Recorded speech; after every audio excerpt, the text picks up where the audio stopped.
கிறிஸ்துவுக்குள் மிகவும் பிரியமாக அழைக்கப்பட்டு வழிநடத்தப்பட்டு வருகிற அன்புக்குரிய சகோதர சகோதரிகள் உங்களுக்கு நம்முடைய பரம பிதாவாகிய தேவனுடைய நாமத்தினாலும் நம்முடைய அன்பின் இரட்சகர் கர்த்தர் இயேசுவுடைய நாமத்தினாலும் அன்பையும் வாழ்த்துதலையும் மற்றும் சமாதானத்தையும் தெரிவித்துக் கொண்டு நான் சார்ந்திருக்கிற கோவை சபையுடைய சகோதரருடைய அன்பு மற்றும் வாழ்த்துக்களையும் கூட உங்கள் மத்தியில் நாம் தெரிவித்துக் கொள்கிறோம். எந்த ஒரு நாளும் தேவனுடைய பெரிதான கிருபையினாலும் உங்கள் மத்தியில் வந்து தேவனுடைய பரிசுத்தமான வெளியேறப்பட்ட வார்த்தைகளை தியானிக்கும்படி தேவன் தந்த இந்த நல்ல வாய்ப்புக்கு நன்றி செலுத்தி கொண்டு அருமையான சகோதர சகோதரிகளே, எந்த ஒரு பாடத்துக்குள்ளாக நாம் கடந்து போகலாம். சகோதர சகோதரி, பாடத்துக்குண்டான தலைப்பு தேவனுடைய பிள்ளைகள் என்ற தலைப்பின் கீழாக தேவனுடைய வார்த்தைகளை சற்று நேரம் தியானம் செய்யலாம். அப்போ இன்னைக்கு தேவனுடைய பிள்ளைகளாக நாம் இருக்கிறோம் என்று நாம் விசுவாசம் மற்றும் நம்பிக்கை வைத்திருக்கிறோம். இப்போ தேவனுடைய பிள்ளைகளாக நாம் இருக்கிறோம்னா எதன் அடிப்படையில் அல்லது எந்த ஆதாரத்தின் அடிப்படையில் நாம் தேவனுடைய பிள்ளைகளாக இருக்கிறோம் என்று நாம் விசுவாசி கொண்டிருக்கிறோம். சகோதர சகோதரி, அப்போது அதற்குண்டான ஆதார வசன பகுதிக்குள்ளாக நாம் கடந்து வரும்போது இப்போ நீங்கள் ஆதார வசனத்தை நீங்கள் வாசிங்க. ரோமருக்கு எழுதின நிருபம் 8ஆம் அதிகாரம் 16வது வசனத்தை நீங்கள் வாசிக்கலாம். நாம் தேவனுடைய பிள்ளைகளாய் இருக்கிறோம் என்று ஆவிதாமே நம்முடைய ஆவியுடனே கூட சாட்சி கொடுக்கிறார். பாருங்க, இந்த வசனத்தில் அப்போஸ்தலன் பவுல் சொல்லும்போது நாம் யாராக இருக்கிறோம்? நாம் தேவனுடைய பிள்ளைகளாக இருக்கிறோம் என்று தேவனுடைய ஆவிதாமே நம்முடைய ஆவியுடனே கூட சாட்சி கொடுக்கிறதா இருக்கிறது என்று பார்க்கணும். அருமையான சகோதர சகோதரே, நாம் தேவனுடைய பிள்ளைகளாக இருக்கிறோம் அல்லது தேவனுடைய புத்திரர்களாக இருக்கிறோம் என்பதை நமக்கு காட்டுவது எதுன்னா தேவனுடைய வார்த்தைகளை நாம் வாசிக்கிறோம். தேவனுடைய ஆவி என்ன பண்ணிருக்கலாமா, நாம் அவருடைய பிள்ளைகளாக இருக்கிறோம் என்ற சாட்சியை கொடுக்கக்கூடியதாக இருக்கு. அப்போ நாம் தேவனுடைய பிள்ளைகளாக இருக்கிறோமா இல்லையா என்பதை எது நிரூபிக்கக்கூடியதாக, அதுக்கு எந்த ஆதாரம் என்று சொல்லும்போது தேவனுடைய ஆவி சாட்சி கொடுப்பது தான் சகோதர சகோதரர்கள் நாம் தேவனுடைய பிள்ளைகளாக இருக்கு. அப்போது தேவனுடைய சாட்சியுடைய அந்த ஒரு ஆதாரத்தில் தான் நாம் அதில் தேவனுடைய பிள்ளைகளாக இருக்கிறோமா இல்லையா என்பதை நிரூபிக்க முடியும் என்பதை நாம் பார்க்கணும். அருமையான சகோதரர் பாருங்க, இன்னைக்கு உலகத்தில் இந்த ஆதாரங்கள் அல்லது சாட்சிகள் எங்கே அதிகமாக தேவைப்படும்?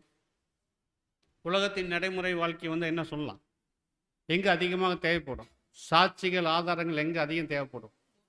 கோர்ட்டில் ஒரு குற்ற வழக்குகளோ அல்லது ஏதோ ஒரு வழக்கு நடக்கும்போது அந்த வழக்குடைய காரியத்தை நிரூபிப்பது அல்லது நிர்ணயம் பண்ணுவது ஆதாரங்கள் அல்லது சாட்சிகள் தான்.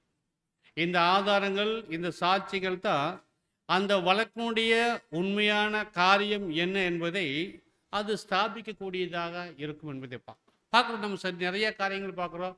போதுமான ஆதாரங்கள் சாட்சி இல்லாத பட்சத்தில் சில வழக்குகள் தள்ளுபடி செய்யப்படுகிறதை பார்க்குறோம். அங்கே ஆதாரங்கள் இருக்கும் பட்சத்தில் அதற்குண்டான தீர்ப்பு அங்கே வருகிறதை நாம் பார்க்குறோம். அப்போ ஒரு காரியத்தினுடைய உண்மைத்தன்மையை வெளிக்கொண்டு வருவது எதுதானா இந்த ஆதாரங்கள் மற்றும் சாட்சிகள் இருக்கிறது என்பதை நாம் பார்க்கணும். அப்போ இதனுடைய முக்கியத்துவம் எவ்வளவு என்பதை நாம் உணர்ந்த ஜனங்களாக இருக்கிறோம் சகோதர சகோதரி. அப்போ ஒரு காரியத்தினுடைய உண்மைத்தன்மையை வெளிக்கொண்டு வருவதற்கு அதற்கு ஒரு செயல் வடிவம் கொடுப்பதற்கு இந்த ஆதாரங்களும் சாட்சிகளும் மிக இன்றியமையாதாக இருக்கிறது சகோதர சகோதரி. இந்த ஆதாரங்களோ அல்லது சாட்சிகளோ இல்லாமல் எந்த தீர்ப்பு என்ன பண்ண முடியாது. குற்றமோ அல்லது குற்றம் இல்லாதவர் என்பதை என்ன பண்ண முடியாதுன்னா நிரூபிக்க முடியாது என்பதை நாம் பார்க்கிறோம். அப்போது ஒரு மனிதனுடைய ஜீவியத்தில் இந்த சாட்சிகள் இந்த ஆதாரங்கள் என்பது ஒரு இன்றியமையாத முக்கியத்துவம் வாய்ந்த ஒரு காரியமாக இருக்கிறது என்பதை நாம் பார்க்கிறோம். அப்போ நம்ம தேவனுடைய பிள்ளைகள் என்று சொல்லும்போது நாம் எந்த நம்பிக்கைக்கு அழைக்கப்பட்டிருக்கிறோம்? எந்த ஆசீர்வாதத்துக்கு அழைக்கப்பட்டிருக்கிறோம்? பரலோகத்தின் ஆசீர்வாதத்திற்கு நாம் தேவனுடைய பிள்ளைகளாக இந்த உலகத்தில் அழைக்கப்பட்டிருக்கிறோம். சரி, தேவனுடைய பரலோக ஆசீர்வாதத்தின் நம்பிக்கை என்று அழைக்கப்பட்டிருக்கும் போது அதுக்கு ஒரு இலக்கு வச்சிருக்கார். அந்த இலக்கை அடைவதற்குண்டான தொடக்கம் அல்லது ஒரு ஆயத்தமே இதுதானா, நாம் தேவனுடைய ஆவியினால் ஜெனிப்பிக்கப்பட்டு அது முதற்கொண்டு புத்திர சுவிகாரத்தின் ஆவியை பெறுகிறோம் பாருங்க. அந்த நாள் முதற்கொண்டு தான் நாம் தேவனுடைய பிள்ளைகளாக அங்கே பார்க்கணும். இதுதான் நம்முடைய விசுவாசம் மற்றும் நம்பிக்கையாக வைத்திருக்கிற காரியங்களுக்கு ஒரு தொடக்க புள்ளியாக ஒரு ஆதாரமாக இருக்கிறதை நாம் பார்க்கணும். தேவன் தம்முடைய ஆவியினால் நம்மை ஜெனிப்பித்து அவருடைய புத்திரர்களாக நம்ம என்ன பண்ணுறாருன்னா ஏற்றுக்கொள்ளுகிறதை நாம் பார்க்கணும். அப்போ இந்த ஒரு காரியத்தை தான் நம்முடைய ஆதார வசனம் சொல்லுச்சு. பாருங்க, இது ஒரு வாக்குத்தத்த வசனம். நாம் தேவனுடைய பிள்ளைகளாக இருக்கிறோம் என்று தேவனுடைய ஆவி தாமே சாட்சி கொடுக்கிறது என்று சொல்லும்போது இது ஒரு மாபெரும் வாக்குத்தத்த வசனம். இந்த வசனங்களை படிக்கும்போது நாம் புரிந்து கொள்ளலாம், நாம் தேவனுடைய பிள்ளைகள் என்று. இதனால் நம்முடைய விசுவாசம் என்னாகுன்னா பலப்படக்கூடியதாக இருக்கும் என்பதை நாம் பார்க்கணும். நாம் உலகத்தின் பிள்ளைகள் அல்ல, நாம் தேவனுடைய பிள்ளைகள் என்ற வார்த்தைகளை படிக்கும்போது நம்முடைய விசுவாசம் என்பது இன்னும் பலமாக அங்கே வளரும் என்பதை நாம் பார்க்குறோம். அதோடு கூட இன்னொரு காரியத்தை நாம் புரிந்து கொள்ளலாம், நாம் தேவனுடைய குடும்பத்தில் ஒரு அங்கமாக மாறி இருக்கோம் என்பதை என்ன பண்ணலாம், இந்த வார்த்தைகளை படிப்பதன் மூலம், தேவனுடைய பிள்ளைகள் என்ற வார்த்தைகளை படிப்பதன் மூலம் நாம் தேவனுடைய குடும்பத்தில் ஒரு அங்கமாக இருக்கிறோம் என்பதை இந்த படித்த இந்த ஆதார வசனமானது நமக்கு சாட்சி கொடுக்கக்கூடியதாக இருக்கிறது என்பதை நாம் பார்க்கணும். அப்படிப்பட்ட ஒரு வல்லமையான விசேஷித்த ஒரு வாக்குத்தத்தமாக இந்த வசனம் இருக்கு. தேவனுடைய பரிசுத்த ஆவியினால் ஜனிப்பிக்கப்பட்டிருக்கிறோம். அதே தேவனுடைய ஜனிப்பிக்கப்பட்ட அதே பரிசுத்த ஆவி தான் நம்மை புத்திர சுவிகாரத்திற்குண்டான சாட்சியை கொடுக்கக்கூடியதாக இருக்கிறது என்று வசனங்களில் நாம் வாசித்தோம் சகோதர சகோதரர். இப்போ நீங்கள் இதுக்கு முன்னாடி ஒரு வசனத்தை அதே அதிகாரம் 8ஆம் அதிகாரம் 16வது வசனத்தை நீங்கள் வாசிக்கலாம். மேலும் எவர்கள் தேவனுடைய ஆவியினாலே நடத்தப்படுகிறார்களோ அவர்கள் தேவனுடைய புத்திரராய் இருக்கிறார்கள். அடுத்த வசனம் வாசிச்சிட்டு அந்தபடி திரும்பவும் பயப்படுகிறதற்கு நீங்கள் அடிமைத்தனத்தின் ஆவியை பெறாமல் அப்பா பிதாவே என்று கூப்பிட பண்ணுகிற புத்திர சுவிகாரத்தின் ஆவியை பெற்றீர்கள். பாருங்க, என்ன சொல்லிட்டாருன்னா, நீங்க என்ன ஆவியை பெறல, நீங்க திரும்பவும் பயப்படுறதுக்கு நீங்க எந்த ஆவியை பெறலன்னா அடிமைத்தனத்தின் ஆவியை நீங்க பெறல. ஒரு காலத்துல எப்படி இருந்தோம், ஒரு காலத்துல பயத்திற்கு அங்க அநேக காரியங்கள், உலகத்துக்கு அடுத்த பாவங்களுடைய காரியங்கள் அடிமைகளாக இருந்தோம். இப்ப நாம அப்படி இல்லை. அதுல இருந்து என்ன பண்ணியாச்சு, தேவனுடைய கிருபையினால மீட்கப்பட்டு இப்போ அடிமைத்தனத்தின் ஆவியை பெறாமல் என்னன்னு கூப்பிடுற ஆவியை பெற்றிருக்கிறோம். அப்பா பிதாவே என்று கூப்பிட பண்ணுகிற மாபெரும் புத்திர சுவிகாரத்தின் ஆவியை நம்ம என்ன பண்ணியிருக்கோன்னா பெற்றுக்கொண்டிருக்கோம் சகோதர சகோதரர். அப்போ பாருங்க, இந்த சிந்தையோடு நாம் பார்க்கும்போது புத்திர சுவிகாரம் அப்படின்னு சொன்னால் என்ன சொல்லலாம் பாருங்க. நீங்கள் இந்த வசனம் கிங் ஜேம்ஸ் வெர்ஷனில் வாசித்தோம். இது என்ன பேசுது, புத்திர சுவிகாரத்தின் அப்பா பிதா என்று கூப்பிட பண்ணுகிற புத்திர சுவிகாரத்தின் ஆவியை நீங்கள் பெற்றீர்கள் என்ற வார்த்தைகள் சொல்லுது. இந்த புத்திர சுவிகாரம் சொன்ன என்ன சொல்லலாம் பாருங்க. இதே கேஜேவி இங்கிலீஷ் டிரான்ஸ்லேட் இங்கிலீஷ் பைபிளில் பார்த்தீங்கன்னா அடாப்ஷன் இருக்கும். அடாப்ஷன் என்ன சொல்லலாம், தத்தெடுக்கிறது. சன்ஷிப்னா புத்திர சுவிகாரம். சரிங்க, இதுக்கு ரெண்டுக்கும் வித்தியாசம் இருக்குமானா இதுக்கு ரெண்டுக்கும் எப்படி வித்தியாசப்படுத்தி பார்க்கலாம்னா, அடாப்ஷன் அப்படின்னா தத்தெடுக்கிறது அர்த்தம், சரிங்களா. ஆனால் புத்திர சுவிகாரம் அல்லது சன்ஷிப்னா என்ன சொல்லலாம்னா ஒரு குடும்பத்தில் இருக்கிற ஒரு மேன்மையான ஸ்தானத்துக்கு அல்லது ஒரு பொறுப்புள்ள ஸ்தானத்திற்கு ஒரு மகனை ஏற்படுத்துவது, ஒரு குமாரனை ஏற்படுத்துவது தான் இந்த புத்திர சுவிகாரம் சன்ஷிப். அப்போ தத்தெடுப்பது என்ற வார்த்தை கேட்டாலும் இந்த புத்திர சுவிகாரம் என்ற வார்த்தை என்பது அது வீரியமிக்க ஒரு வார்த்தையாக இருக்கிறதை நாம் பார்க்கணும். அப்போ ஒரு குமாரனாக ஒரு புத்திரனாக ஒரு குடும்பத்தின் ஒரு மேன்மையான ஸ்தானத்துக்கென்று அவர்களை தெரிந்தெடுத்து நியமிப்பது தான் அது புத்திர சுவிகாரம் என்று அர்த்தப்படுத்தக்கூடியதாக இருக்கு. அப்போ பாருங்க, தத்தெடுப்பதை காட்டிலும் இது ஒரு மேன்மையான ஒரு ஸ்தானத்தை குறிக்கக்கூடியதாக இருக்குது. தேவன் புத்திர சுவிகாரம் நமக்கு கொடுத்துருக்காருனா, அவருடைய குமாரர்களாக நம்ம தேர்ந்தெடுத்திருக்காருனா, ஒரு மேன்மையான ஸ்தானத்திற்கென்று நம்ம என்ன பண்ணியிருக்காருனா அவருடைய புத்திரர்களாக அவருடைய பிள்ளைகளாக நம்மை தேர்ந்தெடுத்திருக்கார். அப்படி தெரிந்தெடுத்த தேவன் அவரிடத்திலிருந்து நாம் தேவனுடைய பிள்ளைகளாகத்தான் இருக்கிறோம் என்று எந்த வகையான காரியங்களை நாம் எதிர்பார்க்கணும், எப்படி எந்தெந்த சாட்சிகள் மூலமாக எந்தெந்த சாட்சிகள் எதிர்பார்த்து நம்ம அவருடைய பிள்ளைகளாக இருக்கிறோம் என்பதை புரிந்து கொள்ளலாம். அல்லது அந்த சாட்சிகள் எந்த வடிவங்களில் எந்த ரூபத்தில் நமக்கு காமிக்கப்பட்டு நாம் தேவனுடைய பிள்ளைகளாக இருக்கிறோம் என்பதை நிரூபிக்கும். எந்த காரியங்கள் பாருங்க, தேவனுடைய ஆவி சாட்சி கொடுத்திருக்கிறது நாம் தேவனுடைய பிள்ளைகள் என்று. தேவன் எப்படிப்பட்ட சாட்சி கொடுத்திருக்காரு, எந்த விதத்தில் இந்த சாட்சிகளை நம்ம கொடுத்துருக்காரு, இவைகளை பார்க்கும்போது நாம் புரிந்து கொள்ளலாம் நாம் தேவனுடைய பிள்ளைகள் என்று சொல்லி இன்னும் விசுவாசத்தில் அதிகமாக பலப்படவும், தேவனுடைய குடும்பத்தில் ஒரு ஐக்கியமாக ஒரு அங்கமாக இருக்கிறோம் என்பதை இவைகளின் மூலமாக புரிந்து கொள்ளும்.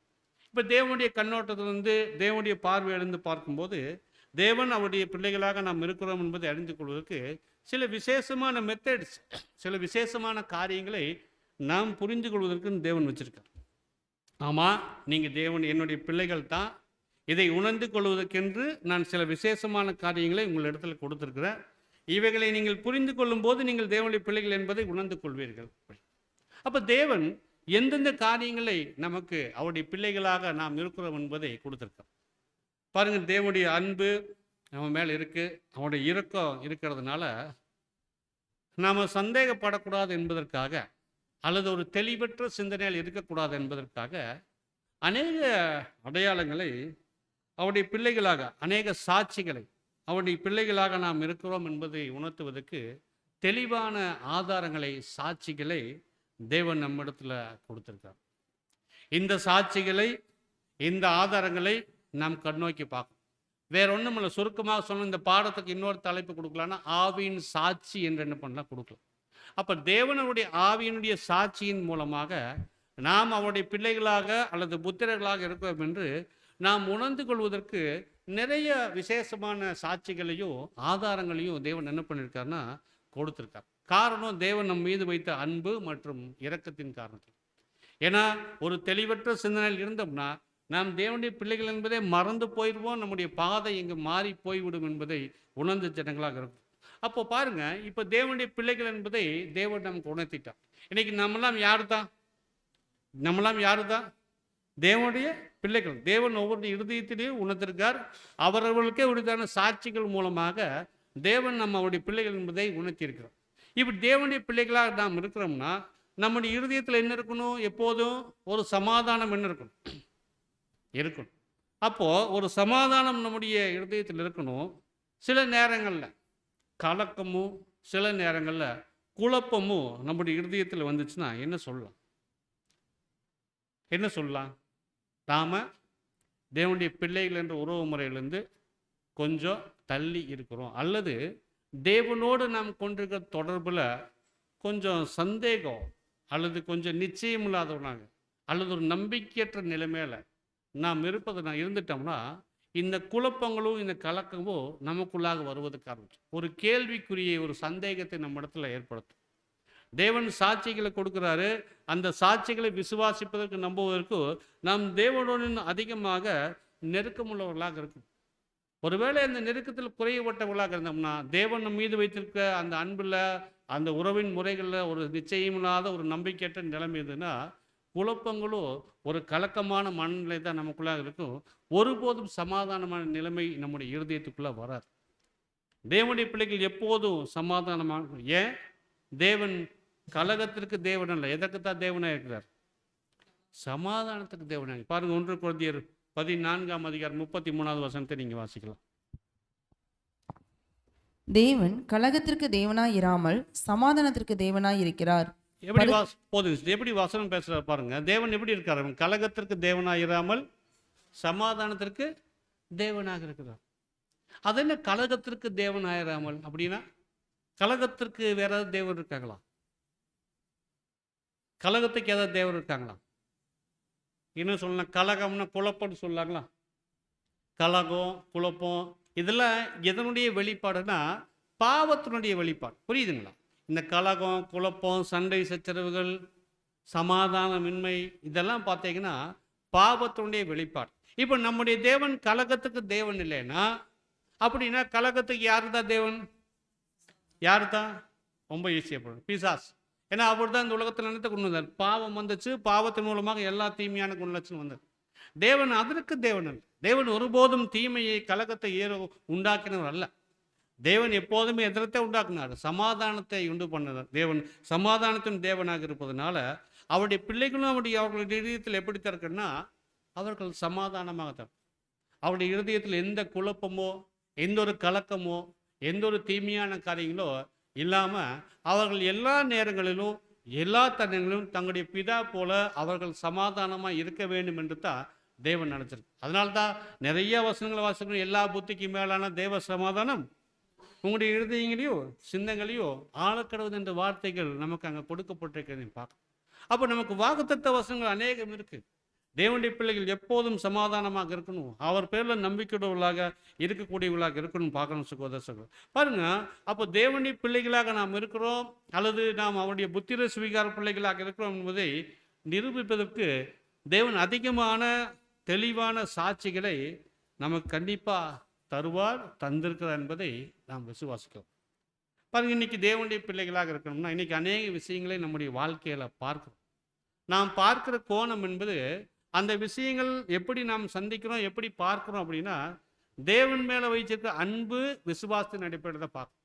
எந்த காரியங்கள் நம்முடைய வாழ்க்கையில் அனுமதி கொடுத்து வந்தாலுமே அந்த காரியங்கள் தேவன் பேருக்கு அன்பு மற்றும் விசுவாசத்தின் கண்ணோட்டத்தில் பார்த்தோம்னா அந்த காரியங்கள் எப்படித்தான் இருக்குன்னா நமக்கு தேவன் ஏதோ நன்மையான காரியங்களுக்கு அனுமதிச்சுட்டு அன்பு புரிஞ்சுக்கொள்ளும். அது வாழ்க்கையின் எந்த சூழல்களாக இருந்துட்டாலும் பரவாயில்ல. சில நேரங்கள் நம்முடைய வாழ்க்கை எப்படி இருக்கும், நம்முடைய வாழ்க்கை ரொம்ப மகிழ்ச்சியாக இருக்கும், ரொம்ப சந்தோஷமாக கடந்து போயிட்டுருக்கும், ரொம்ப ஆரோக்கியமாக இருப்போம், எல்லாரும் நம்மளை பாராட்டுவாங்க, எல்லாரும் நம்ம மீது அன்பு செலுத்துவாங்க, ஒரு நல்ல ஒரு சமாதானமான சூழல் நம்ம இடத்துல கடந்து போயிட்டுருக்கும், பொருளாதாரத்துக்கு அடுத்த காரியங்கள் நல்லா முன்னேறி இருப்போம்.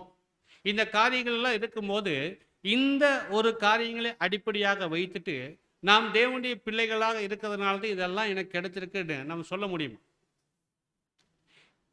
இந்த காரியங்கள் ஒரு காலத்தில் மாறுங்களா மாறாதுங்களா? மாறுமா மாறாது. இந்த சந்தோஷமான மனநிலைமை, இந்த உணர்வுகள் இது மாறக்கூடியதாக இருக்கு. இவைகளை வைத்துட்டு நம் தேவனுடைய பிள்ளைகள் நம்புகிறோம்னு பார்க்கும்போது அது யார் தான் இந்த மாதிரி சொல்லுவாங்கன்னா பெயர் கிறிஸ்தவர்கள் தான் என்ன பண்ணுவாங்க, இந்த செல்வ செருக்கு சந்தோஷ சமாதான உலகத்தினுடைய வாழ்க்கை பாட்டு தேவனுடைய அழைப்பு எங்கள் பேரில் இருக்கு, நாங்கள் தேவனுடைய பிள்ளைகளாக இருப்பதனால தான் இந்த உலகத்தில் தேவன் எங்களை சந்தோஷமாக ஆசீர்வாதமாக வைத்திருக்கிறார் என்ற வார்த்தைகள் அவங்க சொல்லுவாங்க. ஆனால் வேத ஆதாரங்கள் எப்படி எந்த அளவுக்கு இதுக்கு சாட்சி கொடுக்குதானா அந்த அளவுக்கு இல்லை. தேவனுடைய பிள்ளைகள் என்பவர்கள் எந்த சூழ்நிலையில் எப்படி இருக்கணும், ஒருவேளை ஆரோக்கியம் போயிடுச்சுன்னா அல்லது அவர்களுக்கு பொருளாதாரம் போயிடுச்சுன்னா அல்லது ஒரு சந்தோஷமான மனநிலைமை போயிடுச்சுன்னா உபத்திரவத்துக்குள்ள கடந்து வந்துட்டாங்கன்னா பெயர் கிறிஸ்தவ மண்டலம் என்ன பண்ணுறாங்கன்னு சோர்வுக்குள்ளே போயிடுறாங்க. அவங்களுக்கு ஒரு சந்தேகம் வந்துடுது, நாம் தேவனுடைய பிள்ளைகளாக இருக்கிறோமா இல்லையென்று. தேவனுடைய பரிசுத்தாவி அவருடைய பிள்ளைகள் என்று நமக்கு சாட்சி கொடுக்குறதா ஒரு பயம், ஒரு சந்தேகம் வந்துடும். ஏன்னா அவங்க பரிசுத்தாவியை சரியான விதத்தில் புரிந்து கொள்ளணும், அவங்க ஒரு ஆள் தத்துவத்தில் பார்க்குறாங்க. ஆனால் தேவனுடைய பிள்ளைகள் என்று சொல்லிக்கிறது நாம் தேவனுடைய ஆவியின் சாட்சியை நாம் தெளிவாக புரிந்து வைத்திருக்கிறோம். நம்முடைய வாழ்க்கையில் எந்த தருணங்கள் வந்துட்டாலும் என்ன பண்ணணும், அது சந்தோஷமாக தருணங்களாக இருந்துட்டாலும் பரவாயில்ல, ஒரு சோதனையான பரீட்சையான வேலைகளாக இருந்துட்டாலும் பரவாயில்ல, எல்லா நேரங்களிலும் சமாதானத்திலிருந்து இருக்கும்போது தான் நாம் தேவனுடைய பிள்ளைகள் என்பது அது நிரூபிக்க முடியும். இப்படித்தான் தேவனுடைய ஆவியினுடைய சாட்சி அங்கே கொடுக்கப்படுகிறது நாம் பார்க்குறோம் சகோதர சகோதரர். அப்போ இப்படியாக இந்த உணர்வுகள் என்பது அல்லது இந்த எண்ணங்கள் என்பது இதெல்லாம் காலப்போக்கில் அது மாறிக்கொண்டே இருக்கக்கூடிய காரியங்களாக இருக்கு. தேவன் நம்முடைய வாழ்க்கையில் எல்லா நாளும் சந்தோஷம் வைக்கிறது இல்லை, எல்லா நாளும் உபத்திரவத்திலே விடுறதில்லை. தேவன் நம்முடைய அனுபவங்களுக்கென்று நம்ம அந்த தகுதி நிலையை எட்டுவதற்கென்று தேவன் எந்தெந்த காரியங்களை அனுமதிக்கிறாரோ அவைகளுக்கு கடந்து போகக்கூடியவர்களாக நாம் இருக்கணும். அவைகள் மூலமாக சில அனுபவங்களை நாம் கற்றுக்கொண்டு தேவனுடைய பிள்ளைகளாக மென்மேலும் வளர்ந்து அவருடைய ஆசீர்வாதத்தை பெற்றுக்கொள்வதற்கு அவருடைய சாட்சி அவருடைய பிள்ளைகளாக இருக்கும்போது நிரூபிக்கக்கூடியதாக. பாருங்கள் அருமையான சகோதர சகோதரர்களே, தேவனுடைய பிள்ளைகள் அல்லாதவருக்கு இந்த அனுபவங்கள் வராது, இந்த சாட்சி புரியாது. அவங்க ஒரு வேளை வாழ்க்கையில் கடினமான அனுபவங்கள் வந்துச்சுன்னா சோர்ந்து போகக்கூடியவர்களாக மாறிவிடுவாங்க. ஆனால் நாம் அப்படி இல்லை. அதற்காக அழைக்கப்பட நம்ம எல்லா தருணங்களையும் நாம் இந்த காரியங்களை மகிழ்ச்சியோடு எதிர்நோக்கிறவர்களாக. அப்போ இந்த அழைப்புக்குள்ளே நாம் வந்திருக்கிறோம். நாம் தேவனுடைய பிள்ளைகள் தான், புத்திர சுவிகாரத்தின் ஆவியை நாம் பெற்றுக்கொண்டிருக்கிறோம் என்று தேவன் அநேக சாட்சிகளை அவருடைய ஆவியின் மூலமாக நாம் கொடுத்துருக்கார். அந்த வகையில் இன்னைக்கு கர்த்தர் இயேசுகிட்ட நாம் வந்திருக்கணும்னா அதற்குண்டான சாட்சிகளை எப்படி அடையாளம் கண்டுகொள்வது? இன்னைக்கு கர்த்தர் இயேசு இடத்துல நாம் சேர்ந்திருக்கோம். இப்போ கர்த்தர் இயேசு இடத்துல ஒருத்தர் வரணும்னா இது யாருனால முடியும்? நம்முடைய நல்ல கிரியினால முடியுமா? நம்முடைய நல்ல எண்ணத்தினால முடியுமா? ஒருபோதும் என்ன பண்ண முடியாது. கர்த்தர் இயேசு இடத்துல வந்து சேர்ந்து கர்த்தருடைய மாபெரும் சத்தியங்களை கற்றுக்கொள்ள முடியாது. கர்த்தர் இயேசு தெளிவாக பேசிட்டாரு. அங்கே யோவான் 6:44 சொல்லிட்டாரு, என்னை அனுப்பின பிதா ஒருவனை இழுத்து கொள்ளாவிட்டால் அவன் என்னிடத்தில் தெளிவாக பேசிட்டார். கர்த்தர் இயேசு இடத்துல ஒருத்தர் வரணும் அப்படின்னா யார் இழுத்துக்கொள்ளணும்? யார்கிட்ட பண்ணியிருக்கணும்? தேவன் தெரிந்தெடுத்து என்ன பண்ணியிருக்காருன்னா அவர் தம்முடைய குமாரன் இடத்துல நம்ம இழுத்துருக்கோம். அப்போ நம்முடைய வாழ்க்கையில் இந்த ஒரு கோட்பாட்டை வைத்து நாம் சுய பரிசோதனை செஞ்சு பார்க்கலாம், இல்லை ஆராய்ச்சி செஞ்சு பார்க்கலாம். தேவன் நம்ம இழுத்துருக்காராம். உலகத்தில் எங்கேயோ இருந்தோம், எப்படியோ வாழ்ந்துட்டு இருந்தோம். ஆனால் ஒரு கட்டம் வந்துச்சு. அந்த கட்டத்தில் கர்த்தர் இயேசுவிடத்தில் வந்தோம். அவருடைய மாபெரும் சுவிசேஷத்துக்காக உள்ளாக நாம் வந்திருக்கோம். அப்போது இந்த நிலைமைக்கு நாம் வருவதற்கு நம்ம இழுத்து கொண்டது யாரு? பிதா. அடுத்த ஒரு கேள்வி, பிதாவாகிய தேவன் தான் நம்ம இழுத்து கொண்டாரா? அவர் தான் நமக்கு கர்த்தர் இயேசுவை வெளிப்படுத்தி அவருடைய சத்தியங்களை நமக்கு கற்றுக் கொடுத்திருக்காரா? ஆமாம். பிதாவாகிய தேவன் தான் நம்ம இழுத்து கர்த்தரிடத்தில் கொண்டு போய் சேர்த்து அவருடைய பள்ளியில் போய் சேர்க்க வச்சு அவர் தான் நமக்கு என்ன பண்ணுறீங்கன்னா கர்த்தர் இயேசுடைய உபதேசங்களை கற்றுக் கொடுத்துருக்கார். எதற்காக? இவர்கள் என்னுடைய பிள்ளைகளாக இருக்கிறாங்க. இவர்கள் இந்த சத்தியங்கள் மூலமாக நிரந்தரமான ஆசீர்வாதங்களை, சந்தோஷ சமாதானங்களை பெற்றுக்கொள்ள வேண்டும் என்பதற்காக தேவன் தான் நம்மை இழுத்திருக்கிறாரு. அவர் தான் கர்த்தரிடத்தில் நம்ம கொண்டு வந்து சேர்த்திருக்கார் என்ற விசுவாசம் நமக்கு இருக்குது என்பதை நம்ம பார்க்கணும். பிதாவாகிய தேவன் ஒருத்தர் இழுக்காம யார் ஒரு நாள் என்ன பண்ண முடியாது? கர்த்தர் இயேசு இடத்துல வர முடியாது என்பதை நாம் அறிந்த ஜனங்களாக இருக்கிறோம். சகோதர சகோதரர் பாருங்க, இந்த ஒரு பாயிண்ட் தான். இப்படி பிதாவாகிய தேவன் இழுத்து நம்மை கர்த்தரிடத்தில் கொண்டு வந்து சேர்த்துறாரு பாருங்க. இந்த ஒரு பாயிண்ட் தான் நாம் தேவனுடைய பிள்ளைகளாக இருக்கிறோம் என்பதற்கு ஆவியின் சாட்சி கொடுக்கக்கூடிய ஒரு ஸ்டார்டிங் பாயிண்டாக. இந்த இடத்துல நான் புரிஞ்சுக்கலாம், தேவன் நம்ம இழுத்து கொண்டு வர்றார் அப்படின்னு சொல்லும்போது புரிஞ்சிடலாம், நாம் தேவனுடைய பிள்ளைகளாக கொண்டான ஆயத்தத்தின் வேலைகளுக்குள்ளாக நாம் வந்திருக்கிறோம். எங்கேயோ இருக்கும்போது தேவனுடைய பிள்ளைகள் இல்லை, ஆனால் இப்போ கர்த்தரிடத்தில் வந்து சேரும்போது தேவனுடைய பிள்ளைகளாக இருப்பதற்குண்டான சாட்சி அங்கே நமக்கு வருவதற்கு ஆயத்தமாகிறது அல்லது ஆரம்பமாகிறது. சகோதர சகோதரர், அதனால தான் ஆதார வசனத்தில் நம்ம மறுபடியும் சொல்லும்போது நீங்கள் தேவனுடைய பிள்ளைகள் என்று ஆவிதாமே சாட்சி கூட. அப்படின்னா நாம் இன்னும் விசுவாசத்தில் பலப்படுவதற்கு இந்த ஆதாரங்கள் நமக்கு பேருதவியாகும். இன்னும் நாம் தேவனுடைய குடும்பத்தில், ஒரு தெய்வீக குடும்பத்தில், தெய்வீக பந்தத்தில் இணைந்திருக்கிற ஒரு அங்கமாக இருக்கிறோம் என்ற விசுவாசத்தை இந்த வசனங்கள், இந்த காரியங்கள் நமக்கு பலப்படுத்தக்கூடியதாக இருக்கும் என்பதை நான் பார்க்கணும்.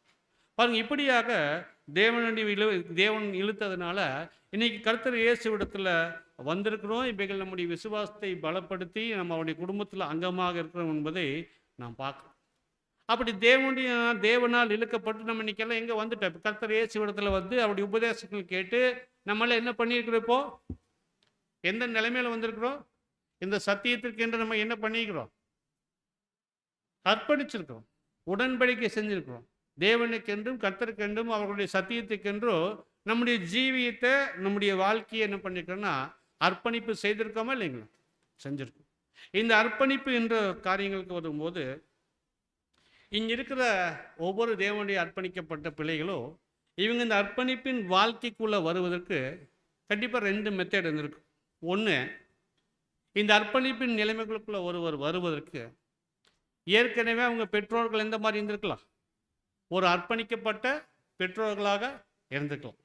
அவங்களுடைய பிள்ளைகளாக இருப்பதனால சிறு வயசுலேருந்தே இந்த சத்தியத்துக்கு அடுத்த காரியங்களுக்குள்ள இருந்து வந்து பிதாவுடைய அன்பு எவ்வளவு முக்கியம் என்பதை உணர்ந்து கொண்டு, கர்த்தர் இயேசுடைய மீட்பின் கிரியை அல்லது ஈடுபலி எவ்வளவு முக்கியத்துவம் வாய்ந்தது என்பதை புரிந்து கொண்டு தங்களுடைய வாழ்க்கையை அர்ப்பணித்தவர்களும் இங்கே இருக்காங்களா இல்லைங்களா? அந்த மாதிரியே கூட இருக்கிறாங்க. சின்ன வயசுலேருந்தே ஒரு அர்ப்பணிக்கப்பட்ட குடும்பத்தில் பிறந்து வளர்ந்து அந்த சத்தியங்களுக்குள்ளே வளர்ந்து தேவனுடைய அன்பை உணர்ந்து கொண்டு கர்த்தர் இயேசுடைய ஈடுபலியை உணர்ந்து கொண்டு இந்த அர்ப்பணிப்புக்குள்ளே அங்கே சில பேர் அங்கே என்ன பண்ணலான்னா வந்திருக்கலாம். சரி, மீதி பேர் என்ன பண்ணியிருக்கலாம்னா இப்படி இல்லை, அவர்கள் பெற்றோர்கள் அர்ப்பணிக்கப்பட்ட பிள்ளைகளாக இல்லை. இப்போ தான் உலகத்திலேருந்து தேவன் பிரித்தெடுத்து இந்த அர்ப்பணிப்புக்குள்ளே கொண்டு வந்திருக்கான்.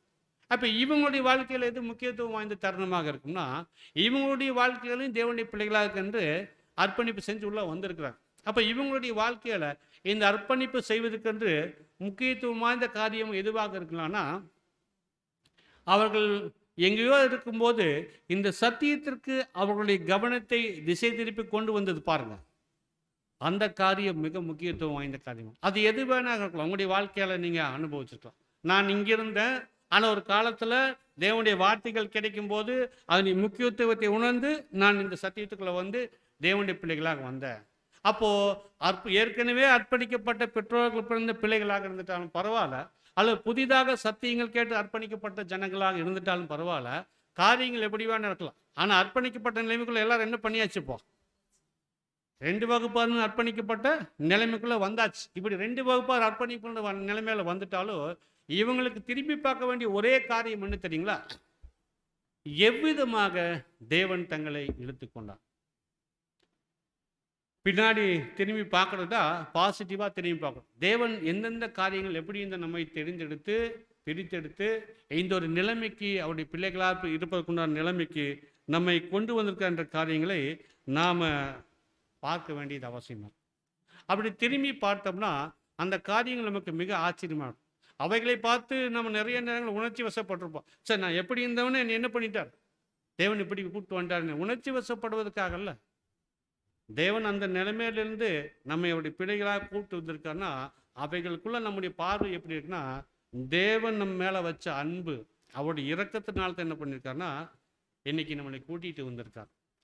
அங்கே தான் தேவனுடைய பிள்ளைகளாக இருப்பதுக்குண்டான சாட்சிகள் நம்ம இடத்துல வெளிப்படுவதற்கு ஆரம்பிக்கும். சகோதரர் பாருங்க, விசுவாசத்தினால இன்னைக்கு ஒவ்வொருவரும் தேவனுடைய பிள்ளைகளாக இருக்கிறோம் என்ற அறிகுறிகளை ஆதாரங்களை நம்முடைய வாழ்க்கையில் பெற்றுக்கொண்டிருக்கோம். இந்த ஆதாரங்களை பெற்றுக்கொண்டதுக்கப்புறம் இந்த சத்தியங்கள் உள்ளே வந்து நமக்குள்ளே கிரியை செய்ய ஆரம்பித்தோடனே உண்மையாலுமே தேவனுடைய பிள்ளைகளாக மாறுவதற்கென்று அந்த சத்தியங்கள் நம்முடைய வாழ்க்கையில் ஒரு மாற்றத்தை ஏற்படுத்தி நம்ம அர்ப்பணிப்பு செய்ய அங்கே தூண்டுகிறதை நான் பார்க்கணும். என்றைக்கு நாம் அர்ப்பணிப்பு செய்கிறோமோ அன்று முதல் ஜெனிப்பிக்கப்பட்டு தேவனுடைய பிள்ளைகளாக நாம் மாறக்கூடியவர்களாக இருக்கிறவங்க பார்க்கணும். தேவன் அவர் வாக்குத்தத்தம் பண்ணிட்டார். நீங்கள் என்னுடைய பிள்ளைகள் என்ற வாக்குத்தத்தம் கொடுத்துருக்கார். அவருடைய வாக்குத்தத்தில் அவர் கண்டிப்பாக அதை நிறைவேற்றுவார் என்ற விசுவாசம் நமக்கு இருக்கணும். ஏன்னா அவர் ஒருபோதும் என்ன பண்ண மாட்டார், அவர் மாற மாட்டார். அவர் ஒன்று சொல்லிட்டாருன்னா அதை கண்டிப்பாக என்ன பண்ணுவார்னா செய்வார் என்பதை நாம் பார்க்கணும். அப்போ தேவன் கண்டிப்பாக நமக்கு செய்வார் என்ற ஒரு நம்பிக்கை விசுவாசம் இருக்கும்போது இந்த ஒரு அர்ப்பணிப்பின் ஜீவியத்தில் சமாதானமாக நம்ம என்ன பண்ணலாம்னா இளைப்பாறக்கூடிய ஜனங்களாக இருக்கும். சூழல்கள் எப்படி இருந்துட்டாலும் பரவாயில்ல. அப்போது சமாதானமான ஒரு நிலைமை அங்கே நமக்குள்ளாக இருக்கும். சகோதரர் அப்போ இந்த அர்ப்பணிப்புக்கு அடுத்த காரியங்கள் என்று வரும்போது நம்முடைய வாழ்க்கையை நாம் நிதானித்து பார்க்கணும். நாம் எதன் அடிப்படையில் அர்ப்பணிப்பின் வாழ்க்கைக்குள்ளாக வந்திருக்கிறோம் பாருங்க. தேவன் பற்றி அறிந்து கர்த்தரை பற்றி அறிந்து அவர்கள் இருவருடைய அன்பு பற்றி புரிந்து கொண்டு அவர்கள் மேலே வைத்த விசுவாசத்தின் அடிப்படையில் நம்முடைய அர்ப்பணிப்பு இருந்துச்சுன்னா ரொம்ப நல்லது. தேவன் சந்தோஷப்படுவார். ஒருவேளை இந்த சத்தியங்கள் கேட்டு ஏதோ ஒரு ஆர்வத்தில் உணர்ச்சி வசப்பட்டு வகுப்புகள்லாம் முடிஞ்சிச்சு, நான் இனிமேல் உடன்படிக்கை எடுக்கணும் அப்படின்னு நினச்சி எடுத்தோம்னா அதில் என்ன இருக்காது, சந்தோஷம் இருக்காது. அந்த ஒரு நிலைமையை தேவன் விரும்புகிறார்கள்ல. அவர்கள் பேரில் வைக்கிற விசுவாசத்தின் அடிப்படையில் தான் நம்முடைய நம்பிக்கை அவர்கள் பேரில் வைக்கிற விசுவாசத்தின் அடிப்படையில் தான் இந்த அர்ப்பணிப்பின் வாழ்க்கை இருக்க வேண்டும் என்பதை நான் பார்க்கணும். இப்போ உடன்படிக்கைக்குள்ளே வரும்போது இந்த ஒரு அர்ப்பணிப்பின் வாழ்க்கையை எதன் மூலமாக அடையாளப்படுத்தி காமிக்கிறோம்? உடன்படிக்கை என்னன்னு சொல்லலாம், ஞானஸ்நானத்தின் மூலமாக நம்முடைய அர்ப்பணிப்பின் வாழ்க்கையை அடையாளப்படுத்தி காமிக்கிறோம். இன்று முதல் நான் யாருக்காக வாழ்கிறேன், என்னுடைய சித்தத்துக்கல்ல தேவனுடைய சித்தத்துக்கு என்று வாழ்கிறேன் என்று நம்ம ஒப்படைக்கிறோம். சகோதரர் அந்த நேரம் வரும்போது அந்த ஞானஸ்தானத்தின் உடன்படிக்கும் போது சகோதரர்கள் நம்ம மத்தியில் என்ன கேட்குறாங்க, கேள்விகள் கேட்குறாங்க இல்லைங்க. அதுக்குள்ளே என்ன சொல்கிறோம்? ஆமாம் சொல்கிறோமா இல்லைங்க? ஆமான்னு சொல்லிட்டாங்கன்னா கண்டிப்பாக நம்ம என்னத்தை பண்ணால் பரிசோதனை பண்ணித்தான் பார்க்கணும். நீங்கள் கர்த்தர் இயேசுவை அங்கே ஏற்றுக்கொண்டு, அதாவது ஆதாமுக்குள் வந்த மரண தீர்ப்பில் நீங்கள் நீ பெற்றுக்கொண்டதை நீங்கள் உணர்ந்திருக்கிறீங்களா? நீங்களும் ஆதாமின் சந்ததியாக இருக்காங்கன்னு கேள்வி வரும்போது என்னதான் சொல்கிறோம்? வசனங்கள் இருக்குது. 1 Corinthians 15:22 அவர் பெற்ற அந்த மரண தீர்ப்பில் ஆமாம் நம்மளும் அப்படித்தான் இருந்தோம்னு சொல்கிறோம். அதுக்கப்புறம் இந்த விழுந்து போன நிலைமையில இந்த பாவங்களில் இருந்து இந்த உலகத்திலிருந்து விடுதலை செய்வதற்கு கர்த்தர் இயேசுவுடைய ஈடுபலி ஏற்றுக்கொள்கிறீர்களா? ஆமாம், கர்த்தர் இயேசுவுடைய ஈடுபலியை ஏற்றுக்கொண்டு விசுவாசம் வைக்கிறோம் சொல்கிறோம். 3ஆவதாக அப்படி உடன்படிக்கை பண்ணும்போது ஏதோ அரைகுறை மனதோடு அல்ல, ஒரு பாதி அளவு நம்ம படுத்துறவர்களாகல, நம்மளோட முழு இருதயத்தோடு முழு ஆத்மாவோடு என்ன பண்ணுறோம், தேவனிடத்தில் நம்ம என்ன பண்ணுறோம், ஒப்பு கொடுக்குறீங்களா? ஆமாம், இதெல்லாம் ஆமாம் சொல்கிறோம் அப்படின்னா நம்ம கேள்வி நமக்கு தான். அப்படின்னா இவைகளை எல்லாம் செய்துட்டு இந்த அர்ப்பணிப்பினுக்குள்ளாக வாழ்க்கையை நாம் வந்திருக்கும் போது, இந்த அர்ப்பணிப்புக்கு பின்பாக நாம் செய்கிற அந்த ஊழியங்கள் அல்லது கர்த்தருடைய வேலைகள் எப்படிப்பட்டதாக நம்முடைய வாழ்க்கையில் கடந்து வந்திருக்கு. நாம் செஞ்ச வேலைகளில் சில நேரங்களில் வெற்றி பெற்றிருக்கலாம், சில நேரங்களில் என்ன பண்ணியிருக்கலாம், இந்த அர்ப்பணிப்பின் வாழ்க்கையில் சில காரியங்களில் தோல்வி அடைஞ்சிருக்கலாம். எப்படி இது நடக்கு? தேவனுடைய பிள்ளைகள் என்று சொல்கிறோம், சில நேரங்களில் வெற்றி பெற்றிருக்கிறோம், சில நேரங்களில் தோல்வி அடைஞ்சிருக்கோம். தோல்வி அடைஞ்சால் அதுக்கு என்ன காரணம் சொல்லலாம்? என்ன சொல்லலாம் நம்ம? தேவனே, நாங்கள் பரிபூர்ணர் அல்ல, நாங்கள் யார் தான்? பலவீனர்கள், குறைவுள்ளவர்கள் தான், அதனால் தோல்வி வந்துடுச்சு. பாருங்க, நாம் வெற்றி பெற்றாலும் தோல்வி அடைந்தாலும் நாம் அபூர்ணர்கள் தான், அது ஒத்துக்கொள்ளணும். நம்மளால் தேவன் எதிர்பார்க்க 100% பரிசுத்தமான வாழ்க்கையை வாழ முடியாது. குற்றமே பண்ணாமல் நம்ம என்ன பண்ண முடியல. நம்ம அபூர்ணர்கள் என்பதை நாம் அறிந்த ஜனங்களாக நாம் இருக்கிறோம் சகோதர சகோதரர். அப்படி இருக்கும்போது இந்த அபூர்ணத்தன்மையினால் நாம் பெற்றுக்கிற வெற்றிகளாட்டு இந்த மாம்சத்தில் இருக்கிற வரைக்கும் நம்மளால் என்ன பண்ண முடியாதுன்னா, ஒருபோதும் பூர்ணமான கிரியைகளை என்ன பண்ண முடியாது, செய்ய முடியாது. ஏன்? இந்த ஒரு சரீரம் எப்படிப்பட்டதாக்குது? இது மண்பாண்டம், இது பலவீனமான அங்கே சரீரமாக இருக்கு சகோதர சகோதரர். அப்போ பாருங்க, நாம் இருக்கிற வரைக்கும் நம்முடைய வாழ்க்கையில் ஒரு பரிபூர்ணமான செய்களில் நம்முடைய மாம்சத்தினால் என்ன பண்ண முடியும்னா செய்ய முடியாது. அப்போ நம்முடைய வாழ்க்கையில் சில நேரங்கள் வெற்றி பெற்றிருப்போம், சில நேரங்களில் நாம் தோல்வி அடைஞ்சிருப்போம். வெற்றி பெற்ற தருணங்கள் நாம் என்ன சொல்லுவோம், நாம் தேவனுடைய பிள்ளைகளாக இருக்கிறோம். ஆனால் தோல்வி அடைந்த சமயத்தில் ஐயோ, தேவனுடைய ஆவி நம்ம இடத்துல இருக்கா, சாட்சி கொடுத்துதா, நம்ம தோல்வி அடைஞ்சிட்டோமே, ஒரு அபூர்ணமான வேலை செஞ்சிட்டோமே, இந்த வேலையில் எப்படி நாம் தேவனுடைய பிள்ளைகள் என்று சாட்சி கொடுக்க முடியும்? தேவன் எப்படி இந்த தோல்விகளை நம்ம இடத்துல அங்கீகரிப்பார்? இந்த கேள்வி நமக்குள்ள நாம் தேவனுடைய பிள்ளைகளா இருக்கிறோமா இல்லையா, அல்லது புத்திர சுகாரத்தின் ஆவியை பெற்றிருக்கோமா இல்லை என்ற சந்தேகத்தை நமக்குள்ளாக ஏற்படுத்தி விடும் என்பதை நாம் பார்க்குற அருமையான சகோதரர். பாருங்க, இன்னைக்கு இந்த ஒரு நிலைமைக்குள்ள நாம் வரும்போது, இந்த ஒரு அபூர்ணமான நிலைமை நம்ம இடத்துல இருக்கும்போது தேவன் எப்படிப்பட்டவராக இருக்கிறார்னா, நம்மை பார்க்கிறார். நாம் அபூர்ணத்தில் இருக்கிறது தேவனுக்கு தெரியுமா தெரியாதுங்க? கண்டிப்பாக தேவன் தெரிந்து வைத்திருக்கார். நம்மளால பூர்ணமான கிரியைகளை செய்ய முடியாது என்று தேவன் இரக்கம் பாராட்டியிருக்கார். ஏன்னா வசனத்தில் வாசிக்கிறோம், சங்கீதம் 103:14 நீங்கள் வாசிங்க.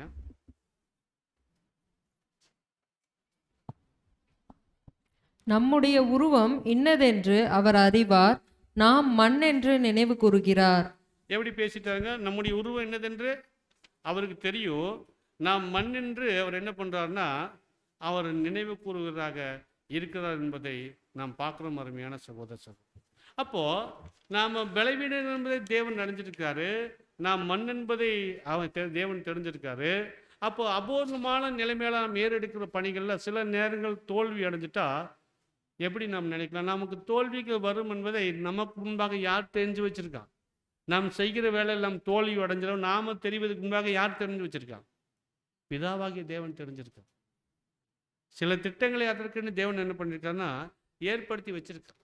பாருங்க, தேவன் அதையும் தாண்டி நாம் தோல்வி அடைகிறோம், நம்ம பலவீனம் தெரிந்து வைத்திருந்தாலும் அவருடைய பிள்ளைகளாகத்தான் நம்மை பார்க்குறோம். எதன் அடிப்படையில் அப்படின்னா, நாம் தோல்வி அடைஞ்சிருவோம்னு அவர் தெரியும். ஏன்னா மாம்சத்தில் இந்த பலவீனமான மண்பாண்டத்தில் தான் இந்த காரியங்களை நாம் பெற்றுக்கொண்டிருக்கோம். அப்போ கண்டிப்பாக அது என்ன ஆகுன்னா நம் தோல்விகள் அடைவோம் என்பது தேவனுக்கு தெரியும். ஆனால் சகோதர சகோதரே, தேவன் என்ன பண்ணுறாருன்னா, நாம் தோல்வி அடைஞ்சிட்டாலும் தேவன் நாம் அபூர்ணம் என்பதை தெரிஞ்சிருக்காரு.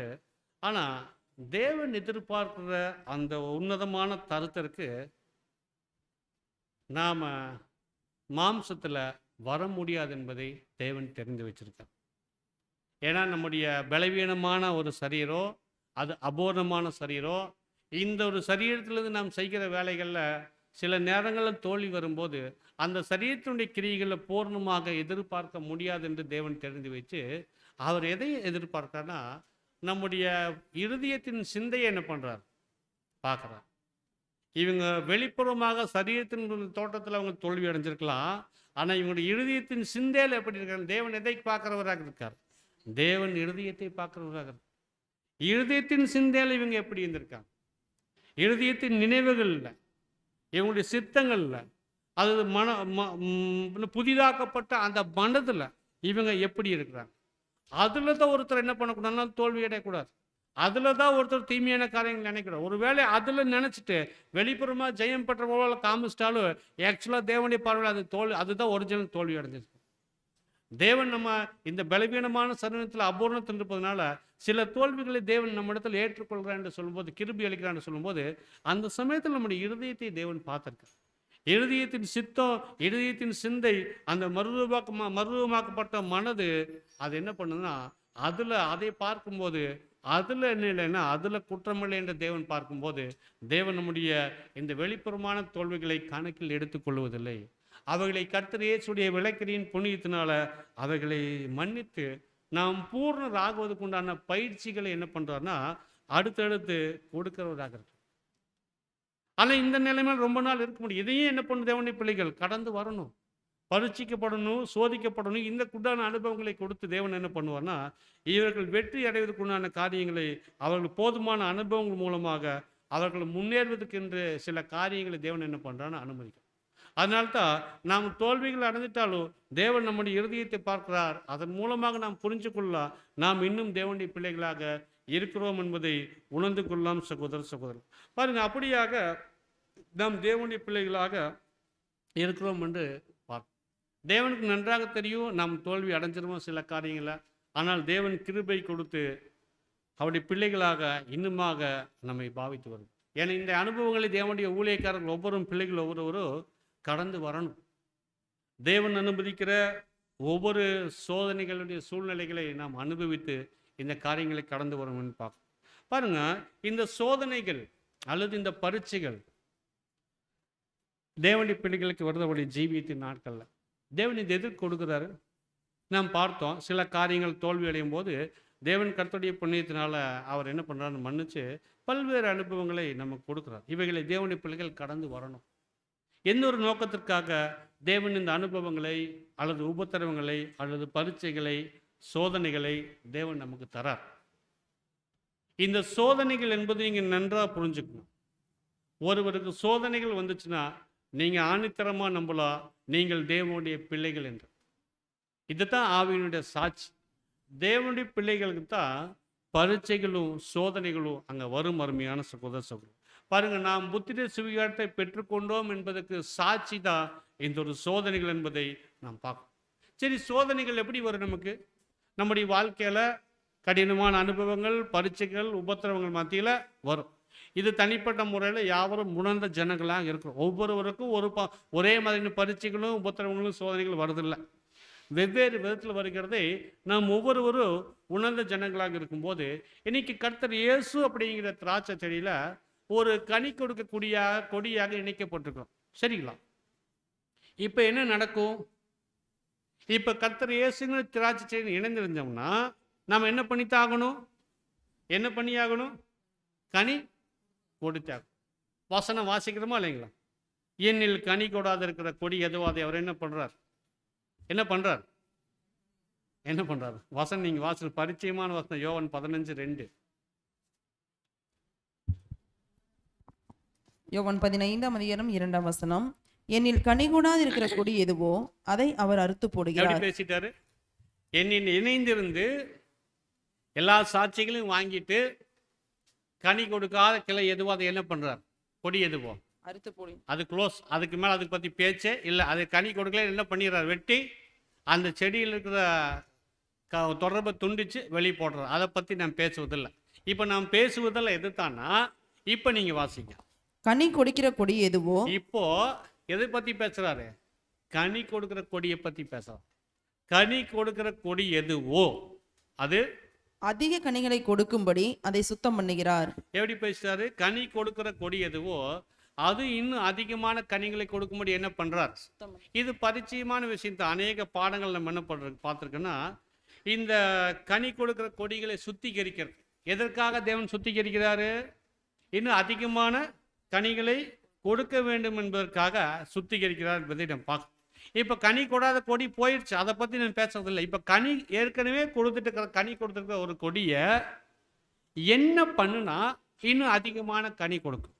ஏன்னா கண்டிப்பாக ஒரு தோட்டக்காரர் என்ன பண்ணுவார், அந்த செடியிலேருந்து அந்த கொடியிலேருந்து அதிகமான பலனை எதிர்பார்க்கிறார். ஏன்னா அந்த செடிக்கு அந்த கொடிக்கு தேவையான எல்லாவற்றையும் அந்த செடி மூலமாக கொடுத்துருக்கார். தேவன் கர்த்தர் இயேசு மூலமாக நம்முடைய வளர்ச்சிக்கென்று, நாம் பலன் கொடுப்பதற்கென்று எல்லா கிருபைகளையும் கொடுத்துருக்காரு இல்லைங்களா? எல்லா சாட்சிகளும் திருஷ்டாந்தமாக நம்ம கொடுத்துருக்கார்.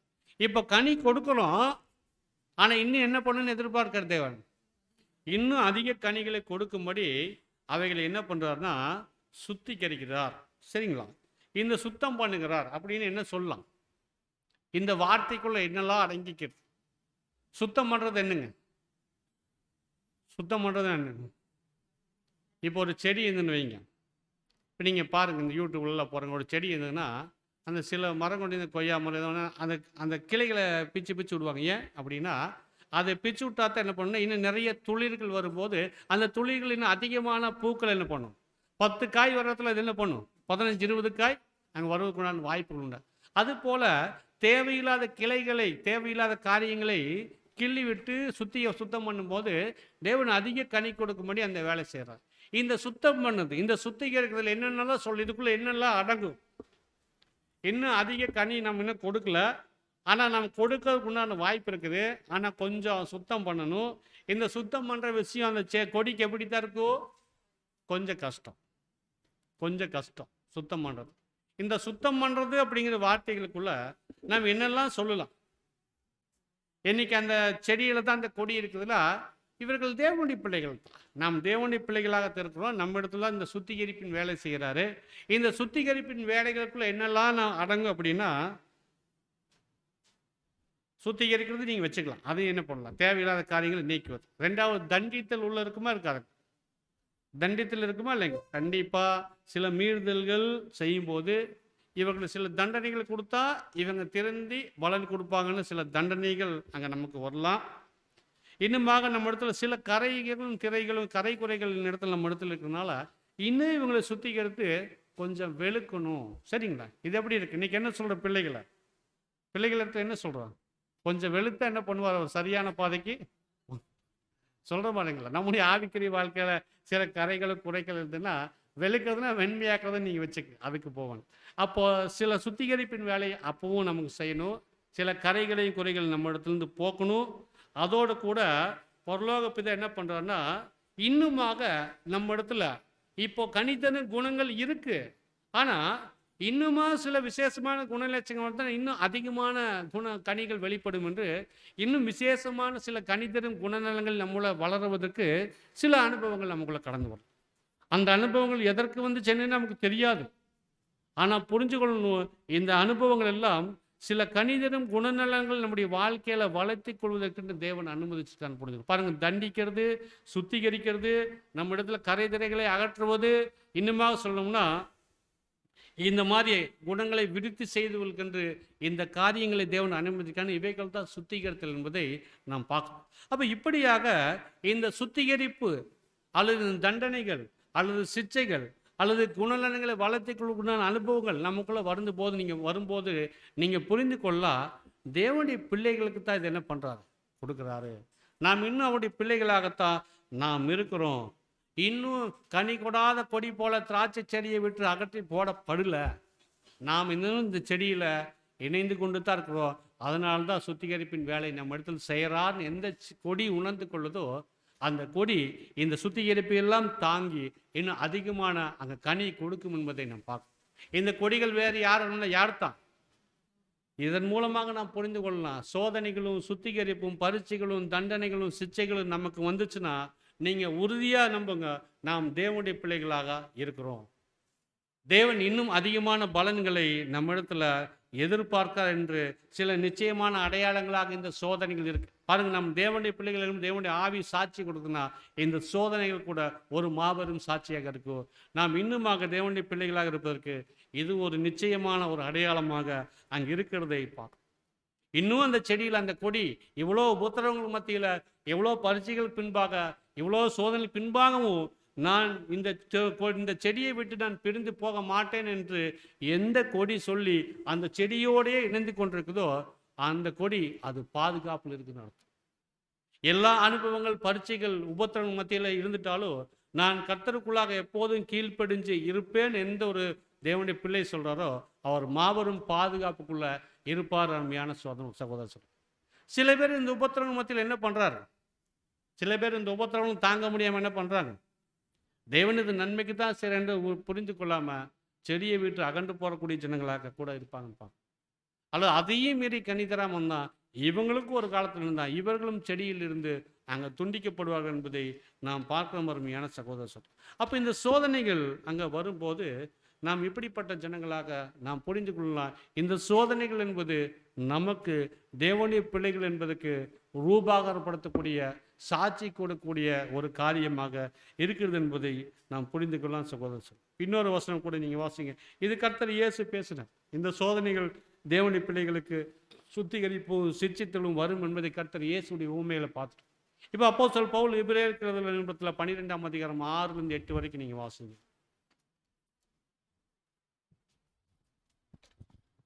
கர்த்தர் எவனிடத்தில் அன்பு கூறுகிறாரோ அவனை அவர் சிட்சித்து தாம் சேர்த்து கொள்ளுகிற எந்த மகனையும் தண்டிக்கிறார் என்று பிள்ளைகளுக்கு சொல்லுகிறது போல உங்களுக்கும் சொல்லி இருக்கிற புத்திமதியை மறந்தீர்கள். என்ன சொல்றார்? கர்த்தர் யாரிடத்தில் அன்பு கூறுறாரோ அவங்களத்தான் என்ன பண்றாருங்களாமா?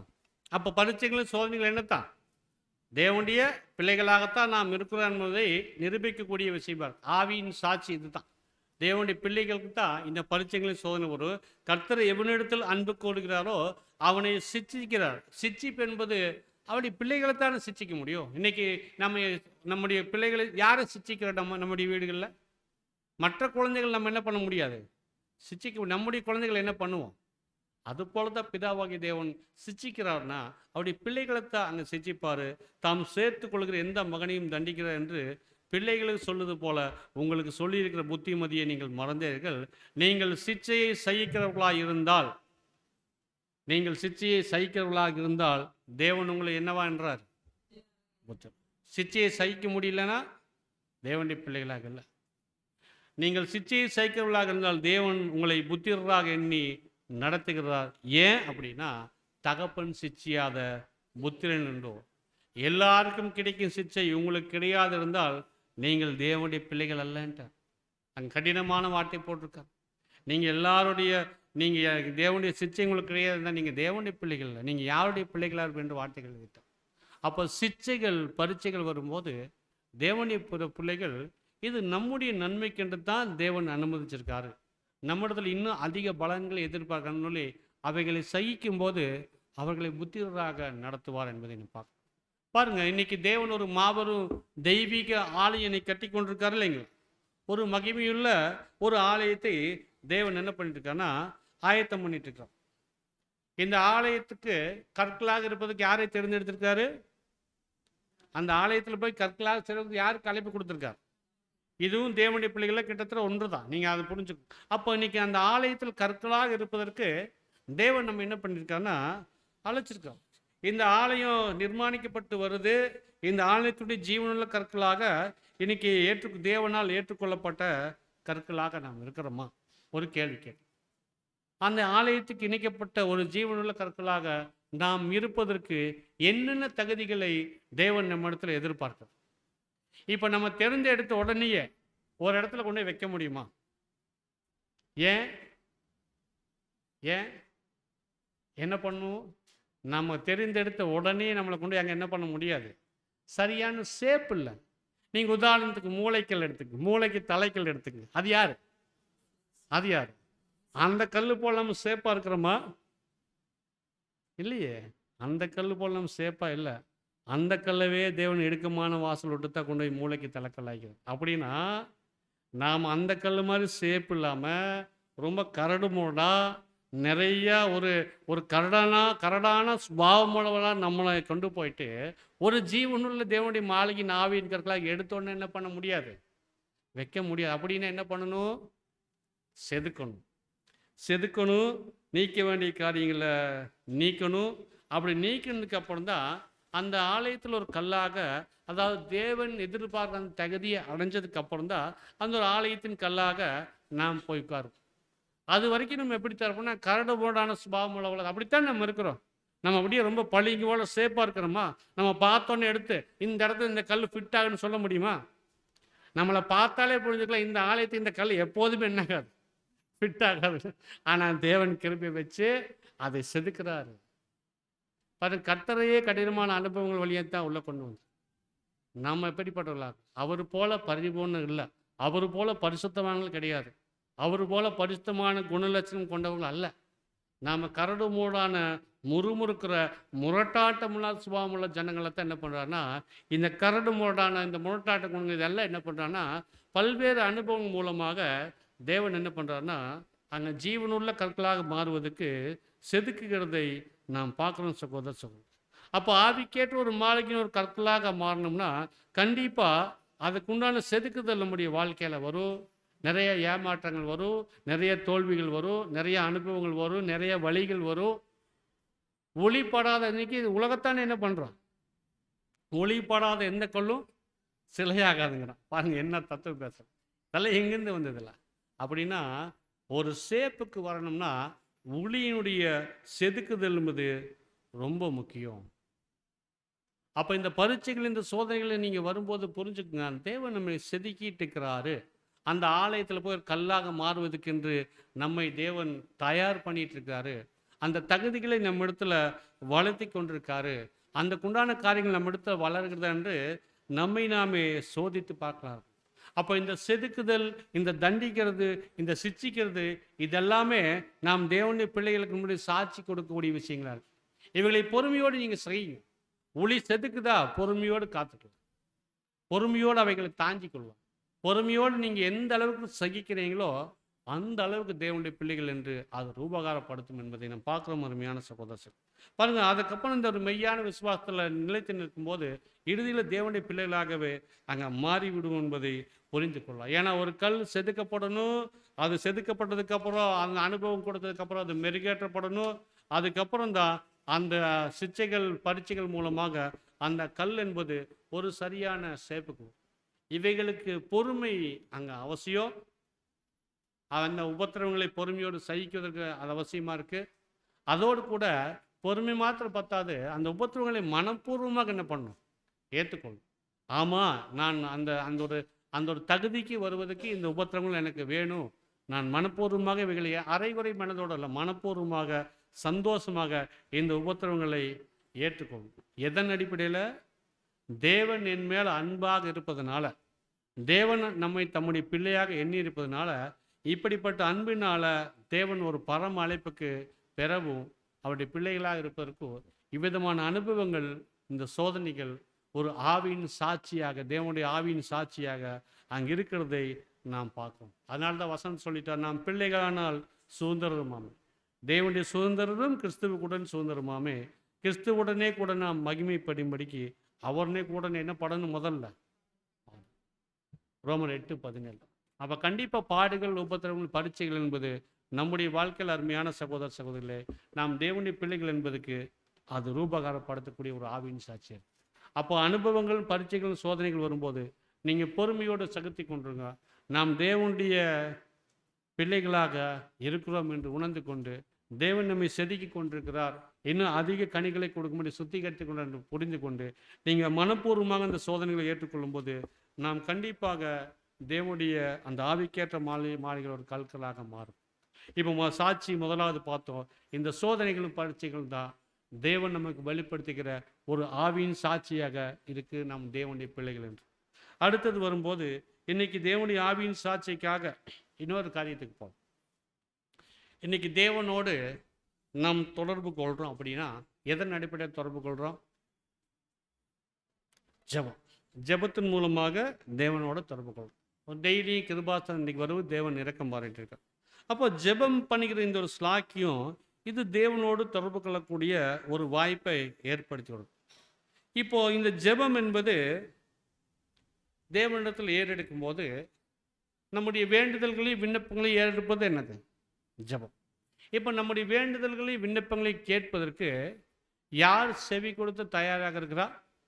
பிதாவாகிய தேவன் நம்முடைய வேண்டுதல்களை விண்ணப்பங்களை கேட்பதற்கு ரொம்ப மகிழ்ச்சியோடு இருக்கிறார். என் பிள்ளை என்னிடத்தில் என்ன கேட்குறார், என்னுடைய பிள்ளை என்னிடத்தில் என்ன வேண்டுதல் செய்கிறார்.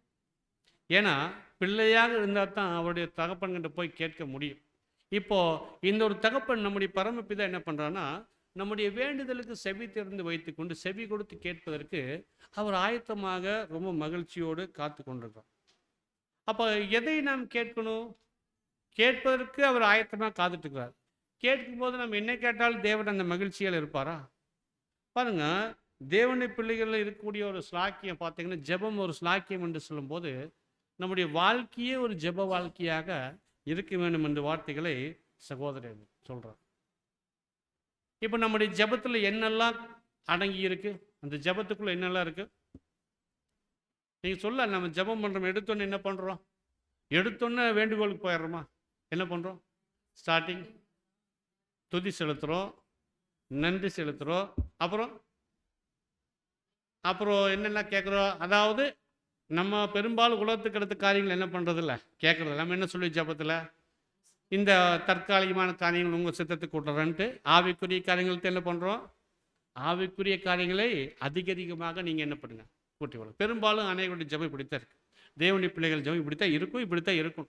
அப்போ ஆவிக்குரிய காரியங்கள் தான் அதிகமாக அப்படின்னு என்ன அர்த்தம்னா, ஜீவனுக்குரிய காரியங்கள் அதிகமாக என்ன பண்ணுறோம்? வழிநடத்தலுக்காக நாம் விண்ணப்பிக்கிறோம். அது ஆவிக்குரிய காரியங்கள் வேற ஒன்றும் இல்லை, நம்முடைய ஜீவனுக்குரிய காரியங்களுக்காக அந்த விண்ணப்பங்கள் அங்கே அதிகமாக நம்ம இருக்கிறதை நம்ம பார்க்கணும். இதோடு நிறுத்தி கொள்கிறோமா? வேற என்னெல்லாம் பண்ணுறோம்? எல்லாம் கேட்குறோம், மன்னிப்பு அதெல்லாம் கேட்குறோம். நம்ம அளவுக்கு நிறுத்திடுறோமா? நம்மளோட நிறுத்திக்கிறோமா? என்ன பண்ணுறோம்? இதுவும் முக்கியம். மற்ற சகோதர சகோதரிகளுக்கு கூட நம்முடைய விண்ணப்பங்களை என்ன பண்ணுறோம்னா ஏறெடுக்கிறோம். நமக்கு மாத்திரமல்ல, நம்மை போல உடன்படிக்கை செய்த நம்முடைய உடன் சகோதர சகோதரர்களும் நம்முடைய விண்ணப்பங்களும் அங்கே இருக்க வேண்டும் என்று நாம் பார்க்குறோம். அருமையான சகோதர சகோதரர், அப்போது இப்படி நாம் ஜெபிக்கிற ஜெபத்திற்கு தேவன் பதில் கொடுக்குறாருப்பார். அவர் நம்ம மேலே அன்பு மற்றும் அக்கறை வச்சுருக்கார். நம்முடைய ஜெபத்துக்கான பதில் அங்கே என்ன பண்ணுறாருன்னா, கண்டிப்பாக இப்படிப்பட்ட ஒரு ஜெபத்துக்கு தேவன் பதில் வெளிப்படுத்துவார் என்பதை நாம் பார்க்கணும். இப்படி தேவன் நம்முடைய ஜெபத்திற்கு பதில் கொடுக்குறாரு பாருங்க. இது கூட நாம் புத்திர சுவிகாரம் பெற்றுக்கொள்வதற்கு ஒரு ஆவியின் சாட்சியாக இருக்கிறதை நான் பார்க்கணும். தேவனுடைய பிள்ளைகள் அல்லாதவர்கள், தேவனுடைய புத்திரர் அல்லாத தேவன் பதில் கொடுக்க மாட்டார், அவனுடைய வேண்டுதலை கேட்க மாட்டார். இன்னைக்கு தேவன் நம்முடைய ஜெபத்திற்கு பதில் கொடுக்கிறார் என்று சொல்லும்போது அப்போ கூட நாம் புரிஞ்சுக்கலாம், இதுவும் நாம் தேவனுடைய பிள்ளைகள் என்பதுக்கு ஒரு ஆவியின் சாட்சியாக இருக்கிறது என்பதை புரிந்து கொள்ளலாம். சகோதர சகோதரர் பாருங்க, ஒரு மகிழ்ச்சிகரமான ஒரு சந்தோஷமான ஒரு சாட்சி இது. நம்முடைய ஜெபத்திற்கு பதில் தருகிற ஒரு காரியம் என்பது பாருங்க, அது ஒரு சந்தோஷமான ஒரு காரியம். தேவனுடைய பிள்ளைகள் என்பது சாட்சி கொடுக்கக்கூடிய. அப்போ அப்படி இருக்கும்போது இந்த விண்ணப்பம் நம்முடைய அன்புள்ள தேவனிடத்துல நாம் விண்ணப்பிக்கும் போது எந்த காரியங்களை கேட்கணும், என்ன காரியங்களை கேட்கக்கூடாதுன்னு சில நிபந்தனைகள் இருக்கா இல்லைங்களா? தேவனுடைய வார்த்தைகளில் நாம் என்ன கேட்க வேண்டும் என்று நமக்கு சொல்லி கொடுத்துருக்காரு இல்லைங்களா?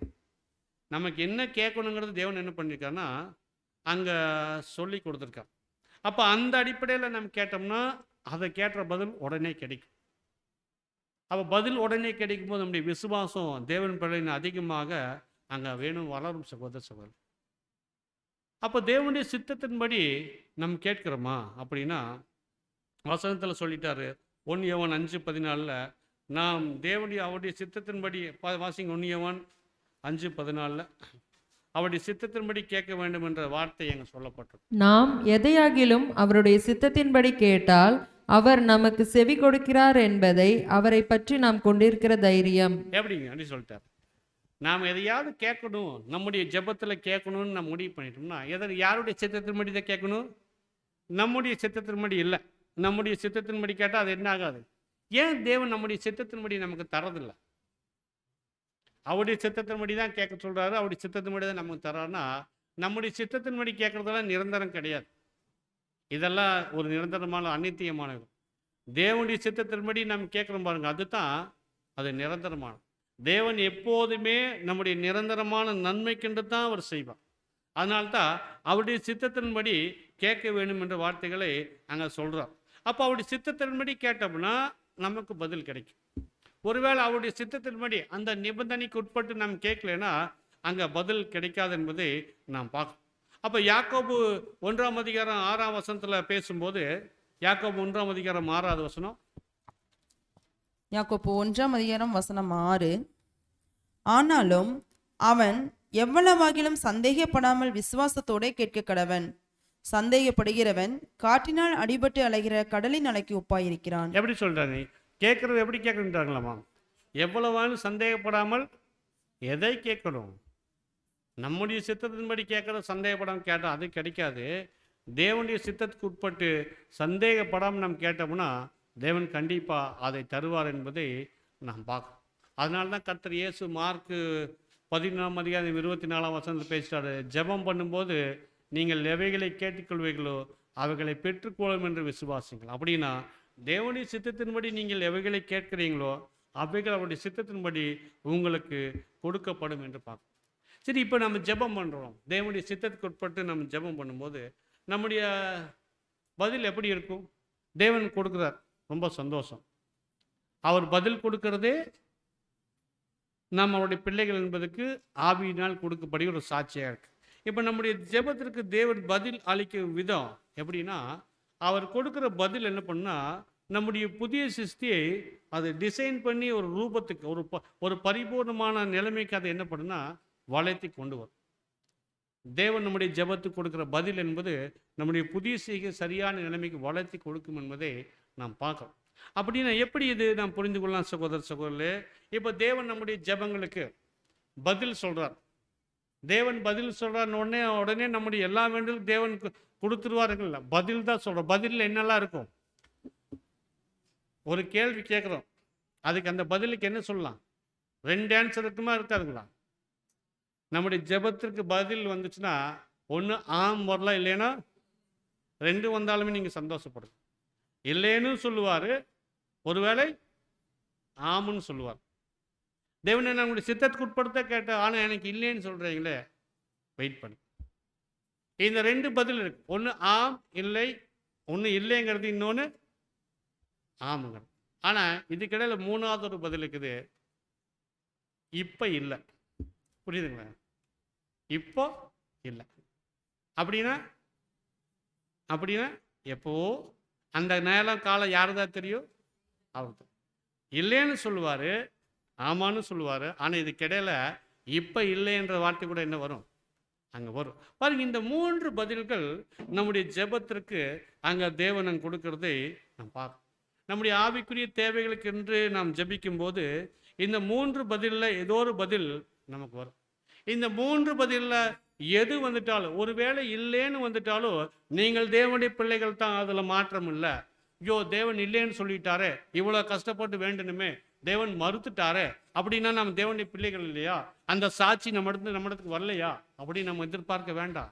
இல்லைன்னு சொல்றது கூட நம்ம தேவன் பதில் கொடுத்தாலே அது என்னத்தான்?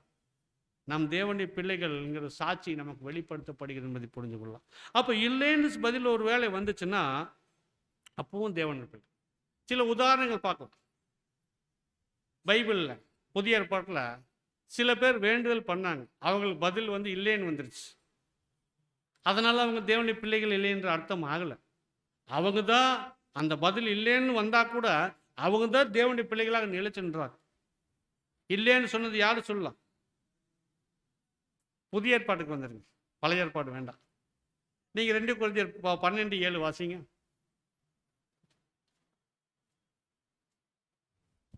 2 கொரிந்தியர் 12:7 அன்றியும் எனக்கு வெளிப்படுத்தப்பட்டவைகளுக்குரிய மேன்மையை நிமித்தம் நான் என்னை உயர்த்தாதபடிக்கு என் மாம்சத்திலே ஒரு முள் கொடுக்கப்பட்டிருக்கிறது. யாருக்கு இது? பவுல். யார் இது? சரித்திரம் உங்களை இந்த கதையை புரிஞ்சு, இந்த சம்பவங்களை புரிஞ்சிச்சுங்களா இல்லைங்களா? இது யாரை பற்றி பேசுகிறார்? பவுலை பற்றி பேசுகிறார். 7லேருந்து 10 வசனத்துக்கு நீங்கள் வாசிச்சிருங்க, பரிச்சயமான வசனம் தான். ஒரு முள் கொடுக்கப்பட்டிருக்கிறது, என்னை நான் உயர்த்தாதபடிக்கு அது என்னை குட்டும் சாத்தானுடைய தூதனாய் இருக்கிறது. அது என்னை விட்டு நீங்கும்படிக்கு நான் 3 தரம் கர்த்தரிடத்தில் வேண்டிக் கொண்டேன். அதற்கு அவர், என் கிருபை உனக்கு போதும். சிஸ்டர், இப்போ என்ன சொல்லிட்டாரு? இல்லேன்னு பதில் யாருக்கு வந்திருக்கு? யாருக்கே இல்லேன்னு பதில் வந்திருக்கு? பவுலுக்கு. நியாயமானதான்னு கேட்டாரு. தேவனே இந்த ஊழியங்கள்லாம் பண்ணும்போது அந்த கண் எப்படி போச்சுங்கிறது அந்த இது தெரியுமா? சம்பவம் நமக்கு தெரியும். கர்த்தர் இயேசுவை ஒரு பிரகாசமான வெளிச்சம் போல பார்த்ததுனால அவருக்கு அந்த கண் பார்வை குறைபாடு ஆயிடுச்சு. அந்த கண்ணில் தண்ணி வந்துட்டே இருக்கும். அது ஊழியத்துக்கு ரொம்ப தடையாக இருக்குது. தேவனே இதை மாத்திரம் என்ன பண்ணுங்க, இது எப்போது என்னை கொட்டுகிற சாத்தானுடைய தோதனாக இருக்குது, இந்த முல்லை மாத்திரம் நீங்கள் நேரத்துலேருந்து என்ன பண்ணுங்க, எடுத்து போட்டுங்க. எத்தனை தடவை வேணுனார்? என்ன சொல்லிட்டார்? ஆமாம் பவுல், உங்களுக்கு இது ரொம்ப டிஸ்டர்பாக இருக்குது, இமீடியட்டாக ஒரு அற்புதத்தை உங்களுக்கு கண்ணை என்ன பண்ணுறேன், ரெடி பண்ணுறேன். ஏன் அனனியா மூலமாக அந்த கண்ணை சரி பண்ணும்போது நல்லா சரி பண்ணிக்கலாம்ல? பார்வை இல்லாமல் தானே இந்த 3 நாள் ஏதோ. அப்போ என்ன பண்ணிக்கலாம், அந்த சரி பண்ணும்போது நல்லா பண்ணிக்கலாம்ல? ஏன் அந்த குறைபாடு இருந்துச்சு? ஒரு பலவீனம் வச்சார், ஒரு முள் அவருடைய வாழ்க்கையில் தேவன் வச்சுட்டார். ஆனால் வேண்டுதல் பண்ணுறாரு, 3 தடவை வேண்டுதல் பண்ணுறாரு. அந்த ஜெபத்தில் ஏதோ குறைபாடு இருக்கா பவுல் கேட்டதில்ல? அவர் எது கேட்டிருப்பாரு? இந்த உலகத்தில் சுகபாகம் வாழ்ற கேட்டிருப்பாளா? தேவனுடைய ஊழியங்கள் பண்ணுவதற்கு இந்த கண்ணில் இருக்கிற குறைபாடு ஒரு முள் போல இருப்பதனால எவ்வளோ தடவை வேண்டினார்? 3 தடவை வேண்டினார். ஆனால் பதில் என்ன வந்துச்சு? எடுத்தோன்னு என்னதான் வந்துச்சு? நோ, இல்லைன்ட்டார். உன்னுடைய பலவீனத்தில் என் கிருபை உனக்கு போதும்பா, உன்னுடைய பலவீனத்தில் என்னுடைய பலன் நிறைவாக இருக்குன்னு சொல்லிட்டு பூரணமாய் விளங்கும் என்றார். ஆகிய அதற்கு அவர், என் கிருபை உனக்கு போதும், பலவீனத்தில் என் பலன் பூரணமாய் விளங்கும் என்றார். ஆகியால் கிறிஸ்துவின் வல்லமை என் மேல் தங்கும்படி என் பலவீனங்கள் கொடுத்து நான் மிகவும் சந்தோஷமாக மேன்மைப்பேன் அப்படின்னு எப்படி எடுத்துட்டார்னா, தேவன் நோ சொல்லிட்டாலும் அப்போஸ்தலன் பவுல் எப்படி எடுத்துட்டாரா, சரி தேவனே இந்த முள் என் மேலே இருக்கட்டும், தங்கி இருக்கட்டும் ஒத்துக்கொண்டு, எதற்காகனா தேவனுடைய வல்லமை என் மேலே செயல்படுது பாருங்க. இந்த ஊழியங்கள் நான் செய்வது என்னுடைய பலத்தினால செய்யல, தேவனுடைய வல்லமை என் மேலே தங்கி இருந்து செயல்படுறதுல அது போதும் எனக்கு. தேவனுடைய வல்லமை என் மேலே தங்கி இருப்பதுனால இந்த பலவீனங்களை நான் என்ன பண்ணுறேன், சந்தோஷமாக எண்ணுகிறேன், மேன்மை பாராட்டுகிறேன். என் பலவீனத்திலே தேவனுடைய வல்லமை வெளிப்படுச்சு. அந்தபடி நான் பலவீனமாக இருக்கும்போதே பலமுள்ளவனாக, ஏன் தேவனுடைய வல்லமை தேவனுடைய கிருபை என்னை வழி நடத்துவதனால நான் பலவீனமாக இருக்கும்போதும் பரவாயில்ல, தேவனுடைய வல்லமையினால் பலமுள்ளவனாக என்று சொல்கிறாரு. ஆகியால் கிறிஸ்துவ நிமித்தம் எனக்கு வரும் பலவீனங்களிலும் நிந்தைகளிலும் நெருக்கங்களிலும் துன்பங்களிலும் இடுக்கங்களிலும் நான் பிரியப்படுகிறேன். பாருங்க அருமையான சகோதரர், இப்படியாக அவருடைய பலவீனத்தின் நிமித்தம் 3 தடவை வேண்டுதல் பண்ணாலும் தேவன் இல்லைன்னு சொல்லிட்டார். இல்லை என்று சொன்னதுனால அவர் தேவனுடைய பிள்ளையா எல்லாம் போயிட்டாரா? அவரையும் ஒரு முன்மாதிரியாக வச்சிட்டார் பாருங்க. அப்போ இல்லைன்னு சொல்லிட்டாலும் அவருடைய தேவனுடைய பிள்ளை தான். காரணம் என்ன? தேவனுடைய வல்லமை அவர் மேலே விளங்கிட்டு பாருங்க. அந்த குறைபாடோடு இருக்கிற அந்த பலவீனத்திலேயே அப்போஸ்தலனுடைய பவுலுடைய ஊழியங்கள் எப்படியாக இருந்தது? அவரே என்ன பண்ணிட்டார்னா, விருப்பத்தோடு அந்த முல்லை தன்னிடத்தில் தங்கி இருக்கட்டும், இதனால் தேவனுடைய வல்லமை என்னிடத்துல என்னை பூரணப்படுத்தி தேவனுடைய வல்லமை என்னை வழி நடத்தும், இந்த குறைபாடு இருந்தால் பரவாயில்லன்னு சொல்லிட்டு பவுலே அவைகளை தாங்கி கொண்டார் என்பதை நாம் பார்க்குறோம் சகோதரர். அப்போ தேவன் விரும்பிய காரியங்களை பவுல் மூலமாக செஞ்சார். ஈவன் அவர் குறைபாடுகள் இருக்கும்போது கூட அவர் என்ன பண்ணிட்டார்னா, அவரை வைத்து அந்த மாபெரும் ஊழியங்கள் செஞ்சார். பவுல் அதன் தேவனுடைய வல்லமையின் மூலமாக அந்த ஊழியங்களை அவர் கீழ்ப்படிந்திருந்து அங்கே செஞ்சார். அவர் நினைச்சிருந்தா முறுமுறுத்திருக்கலாம், அவர் நினைச்சிருந்தா ஏதோ ஒரு வகையில் மன கஷ்டம் அடைஞ்சிருக்கலாம். தேவனே இவ்வளோ தூரம் நான் கேட்குறேன், இந்த முள்ளை எடுக்க மாட்டேன்னு கேட்டிருக்கலாம். ஆனால் அந்த முள் தன்னோடு இருப்பதுக்கு தங்கி இருப்பதற்கு அவர் அனுமதித்துட்டு தேவனுடைய வல்லமை என் இடத்துல கிரியை செய்து பாருங்க, அது போதும்னு சொல்லிட்டு என்ன பண்ணுறான்னா அவர் கீழ்ப்படிந்திருந்தார் என்பதை நம்ம பார்க்குறோம். தேவன் என்ன பண்ணிட்டார்னா, எப்போதும் அவருடைய நித்தியமான ஆசீர்வாதங்களுக்கு தான் அவர் அனுமதிப்பார். இப்போ அந்த வகையில் அருமையான சகோதரர், அவருடைய பலவீனங்களில் அவருக்கு இல்லை என்று சொன்ன போதும் கூட அவருக்கு தேவன் கிருபை கொடுத்து அவருடைய பிள்ளையாகத்தான் பார்த்தார். இன்னொருத்தர் வேண்டுதல் செஞ்சார், அவருக்கும் இல்லைன்ட்டார். இனிமேல் பார்ப்போம் அவரை பற்றி. இந்த பாத்திரம் என்னை விட்டு நீயும் கூடுமானால் என்ன சொல்லிட்டார் அவருக்கும்? அவர் எத்தனை தடவை வேண்டினார்? எவ்வளோ தடவை தான்? அவருக்கு நீங்களே. அவர் சொன்ன ஆகிலும் என் சித்தத்தின் படியில் ஒன்று தான். ஸோ அவருக்கும் என்ன பண்ண, அவரும் தேவனுடைய பிள்ளை தான். பாருங்கள், இல்லைன்னு சொல்லிட்டாலே, இவர்கள் இல்லைன்னு சொன்னாலும் கூட இவர்கள் தேவனுடைய பிள்ளைகள் தான். அதுபோல் நம்முடைய ஜெபங்களுக்கு கேட்கும்போது இல்லை என்று பதில் வரும்போது கூட நீங்கள் சோர்ந்து போயிடாதுங்க.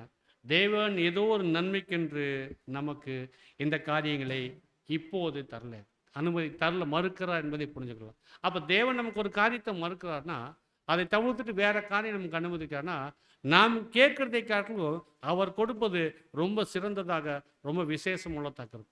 அது கீழ்ப்படிஞ்சு நம்ம போயிடலாம். அப்போ பவுலும் கர்த்தர் இயேசுவும் தேவனுடைய சித்தத்துக்கு உட்பட்டு அவங்க கடந்து போயிட்டாங்க. மிகப்பெரிய ஆசீர்வாதத்தை பெற்று கொண்டவர்களாக இருக்கும்.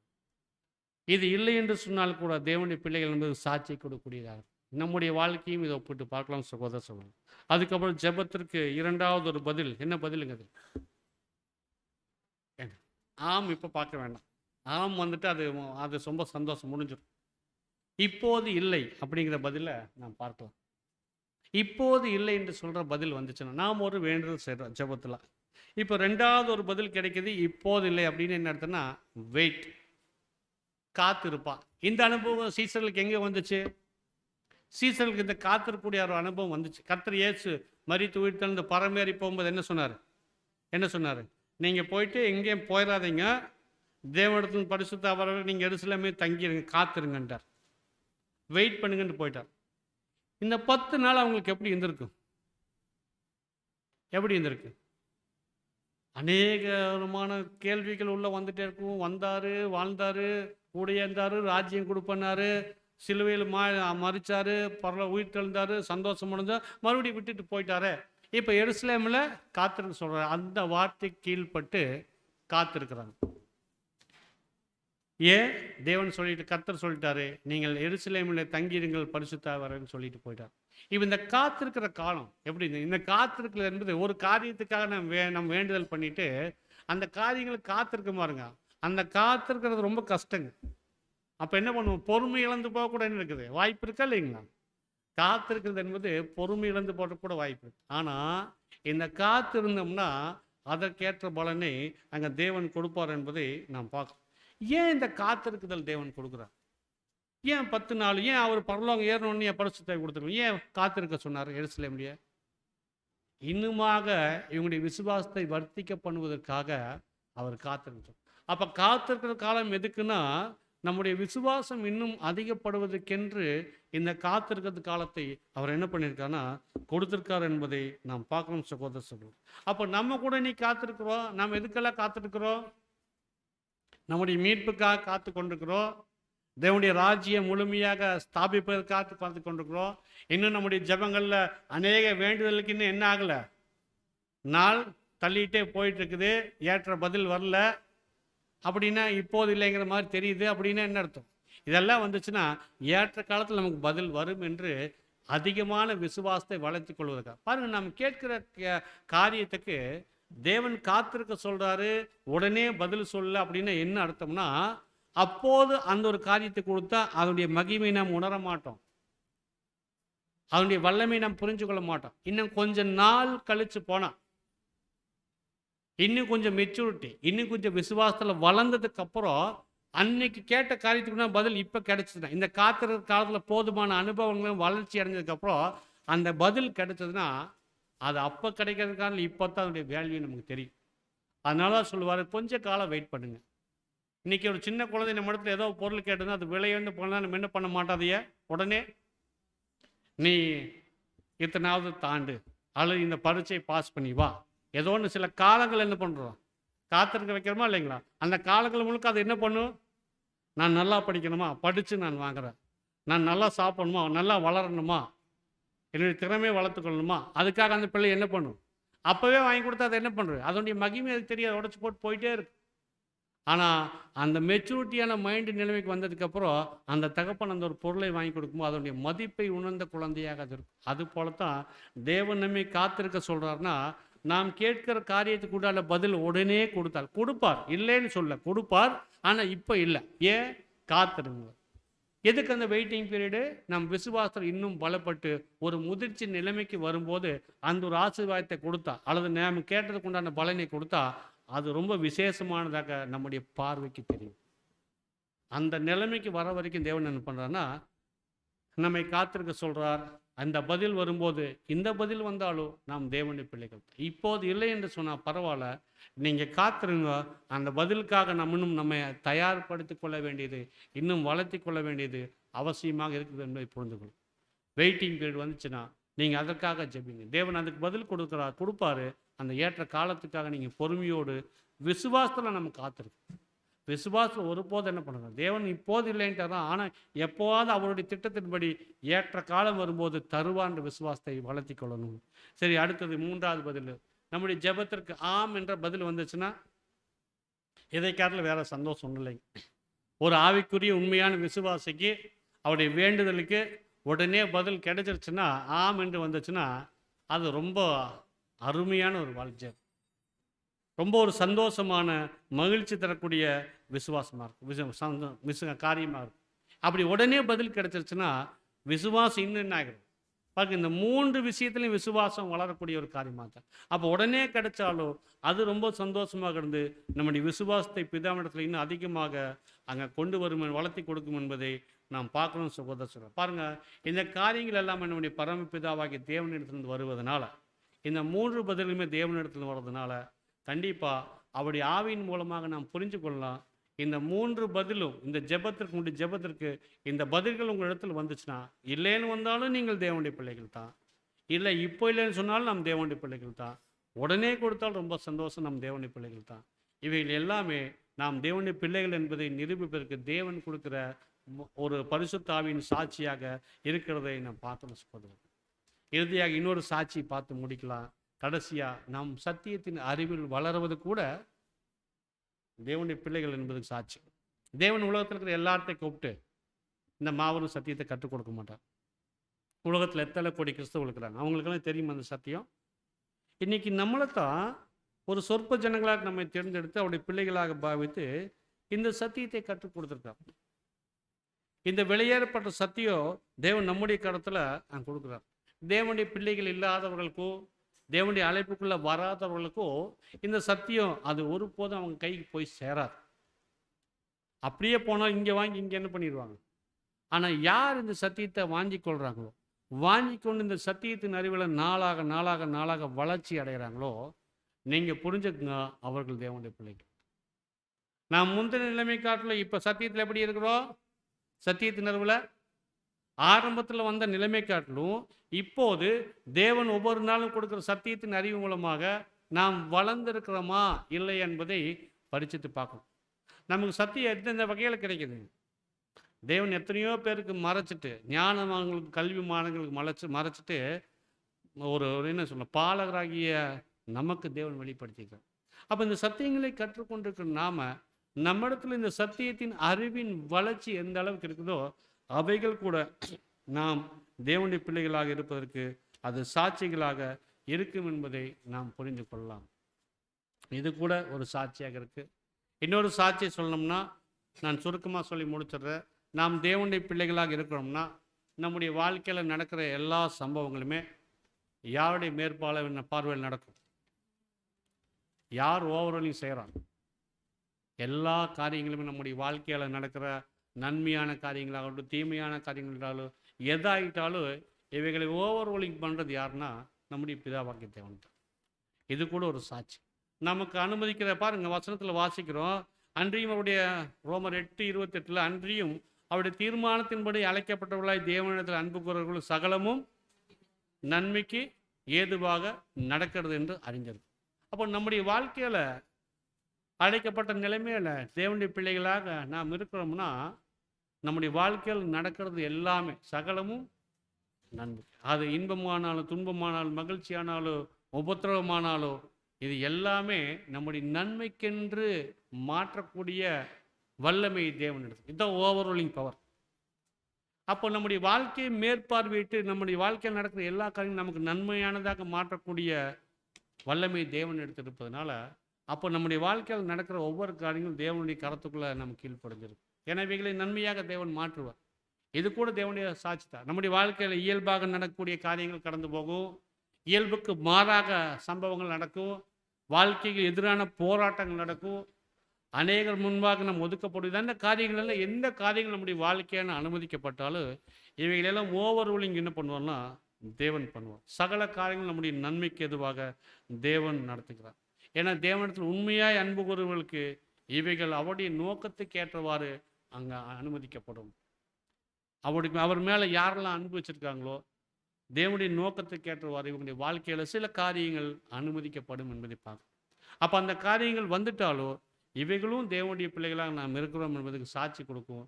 தேவன் இவைகளை ஓவர்ரோல் பண்ணி இந்த காரியங்களுடைய முடிவு நமக்கு நன்மையானதாக மாற்றி கொடுத்துரும். இது கூட தேவனுடைய பிள்ளைகள் என்பதுக்கு சாட்சியாக இருக்கு. பாருங்க, அநேக சாட்சிகள் அவர் தரப்புலேருந்து கொடுத்துட்டார். இன்னைக்கு அடுத்த ஒரு கேள்வி வச்சோம்னா, நம்ம தரப்புலேருந்து தேவன் அவர் தரப்புலேருந்து இந்தந்த சாட்சிகள் நமக்கு காமிச்சார், நம்ம தரப்புலேருந்து என்னென்ன சாட்சிகள் அவருக்கு காமிக்கிறோம். ஆமாம் தேவனே, நாங்கள் உங்களுடைய பிள்ளைகள் தான். ஆமாம், நீங்கள் சோதனைகளை அனுமதிக்கும் போது நாங்கள் பொறுமையோடு சகித்துக்கொள்வோம். சுத்திகரிக்கிறீங்களா? சுத்திகரி. தண்டிக்கிறீங்களா? தண்டிங்க. சிச்சிக்கிறீங்களா? சிச்சி. நீங்கள் எப்படி எங்களை வணங்குறீங்களோ அதுக்கு பொறுமையோடு சகித்து நாங்கள் எங்களை ஒப்பு கொடுக்கும். செதுக்குறீங்களா செதுக்கு. இது நம்ம இடத்துல இந்த சாட்சி வெளிப்படப்படுது. இந்த நேரத்தில் நாம் முறுமுறுத்துட்டோம்னா அல்லது கஷ்டப்பட்டோம்னா அல்லது மனசோர்வு அடைஞ்சிட்டோம்னா இந்த சோதனைகளை பொறுமையோடு சகிக்காத ஜனங்களாக இருப்போம். கண்டிப்பாக இது நல்ல ஒரு ஆவியின் சாட்சி நம்ம இடத்துல வெளிப்படாது என்பதை பார்க்கணும். அதுக்கப்புறம் ஜெபம், தேவனுடைய சித்தத்துக்கு உட்பட்டு நாம் கேட்கணும். தேவன் எந்த பதில் கொடுத்தாலும் அவருக்கு ஏற்ற காலங்க அவருடைய சித்தத்துக்கு நம்ம உட்பட்டுட்டோம்னா அது நன்மையாகும். அதுக்கப்புறம் சத்தியத்தின் அறிவுகளை கடந்து வந்திருக்கிறோம். இந்த சத்தியத்தின் அறிவு ஒவ்வொரு நாளும் வளரும் போது நம்முடைய குணலட்சணங்களை மாற்றங்கள் அங்கே வெளிப்படணும். இது கூட ஒரு அடையாளமாக நம்ம இடத்துல காணும். அது மாத்திரமில்ல, நம்முடைய வாழ்க்கையில் நடக்கிற எல்லா காரியங்களுக்கும் நம்ம சோர்வடையாமல் தேவன் நம்முடைய நன்மைக்கென்று எல்லாவற்றையும் மாற்றுவான்னு பூரண விசுவாசம் இருந்ததுன்னா இறுதியில் சகலமும் நன்மைக்கென்று மாறும். இப்படியாக தேவன் அவருடைய ஆவியின் மூலமாக நமக்கு சாட்சி கொடுத்துருக்கார். நீங்கள் தேவனுடைய பிள்ளைகளாக ஒரு புத்திர சுவிகாரத்தின் ஆவியை பெற்றுக்கிறீங்க. அவரை அப்பா பிதாவென்று என்று கூப்பிட்டு பண்ணுகிற புத்திர சுவிகாரத்தின் அடி. அடிமையின் ஆவி அல்ல, அடிமையின் ஆவியோ ஊழியக்காரர் ஆவி இல்லை, நான் புத்திர சுவிகாரத்தின் ஆவி வாங்கி. அப்போ அதுக்கு உண்டான சாட்சிகளை அவர் கொடுத்துருக்கார். இப்போ முதல்ல ஒரு பாயிண்ட் ஸ்டார்ட் பண்ண பாருங்க. கோர்ட்டில் ஒரு குற்றம், ஒரு வழக்குடைய பின்னணி எதன் மூலமாகத்தான் நிர்ணயிக்கப்படும்? தீர்ப்பு சாட்சிகள் மூலமாக தான். இப்போ இந்த சாட்சிகள் எல்லாம் பார்த்துருக்கோம். இந்த சாட்சிகள் எல்லாம் நாம் உணர்ந்து கொண்டோம். இந்த சாட்சிகள் நம்ம இடத்துல தேவன் காமிச்சிருக்காருன்னா நாம் உறுதியாக நம்பலாம், உறுதியாக நாம் முடிவு பண்ணலாம். நாம் இன்னும் தேவனுடைய பிள்ளைகளாக இருக்கும்.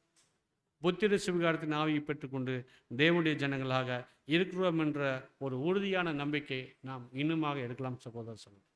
அப்போ இப்படியாக தேவனுடைய பிள்ளைகளாக இருக்கக்கூடிய அந்த நிலைமை நம்ம அந்த முடிவு நாம் வரும்போது இன்னும் தேவன் என்ன பண்ணுறாரு? அவருடைய சொந்த பரிபூர்ணமான அழகுக்கு ஒப்பாக நம்மை மாற்றக்கூடியவராக, அதுக்கு இன்னும் நம்ம ஒப்பு கொடுக்கக்கூடியவர்களாகணும். ஒரு பரிபூர்ணமான குணத்தை நோக்கி வளர செய்து கொண்டிருக்காரு. அவருடைய கர்த்தருடைய சாயலை நம்மிடத்தில் பிரதிபலிப்பதற்கு உண்டான அனுபவங்களை நாம் கொடுத்துக்கிட்டு இருக்காரு.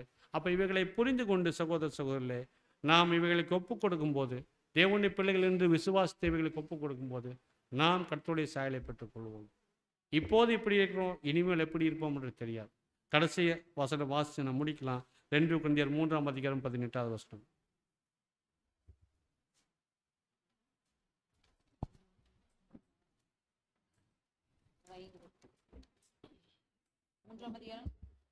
ரெண்டு கொரிந்தியர் 3:18. மோசேயின் ஆகம சிஸ்டர் 2 கொரிந்தியர் 3:18. நாம் எல்லாரும் வாசிங்க. நாம் எல்லாரும் திறந்த முகமாய் கர்த்தருடைய மகிமையை கண்ணாடியிலே காண்கிறது போல கண்டு ஆவியாய் இருக்கிற கர்த்தரால் அந்த சாயலாகத்தானே மகிமையின் மேல் மகிமையடைந்து மறுரூபமாக்கப்படுகிறோம். தேவனுடைய பிள்ளைகளாக அழைக்கப்பட்டு இருக்கிற புத்திர சுவிகாரத்தின் ஆவி பெற்றுக்கொண்டிருக்கிற நமக்கு அவருடைய கர்த்தருடைய சாயலை பெற்றுக்கொள்வது மகிமையின் மேல் மகிமை அடைந்து மறுரூபம் அடைவதற்கு தேவன் நம்ம ஒரு கிருபை இரக்கம் பாராட்டுவாராக. பொறுமையோடு கேட்டவங்களை தேவன் தம் ஆசீர்வதித்து வழிநடத்துவாராக. ஆமீன்.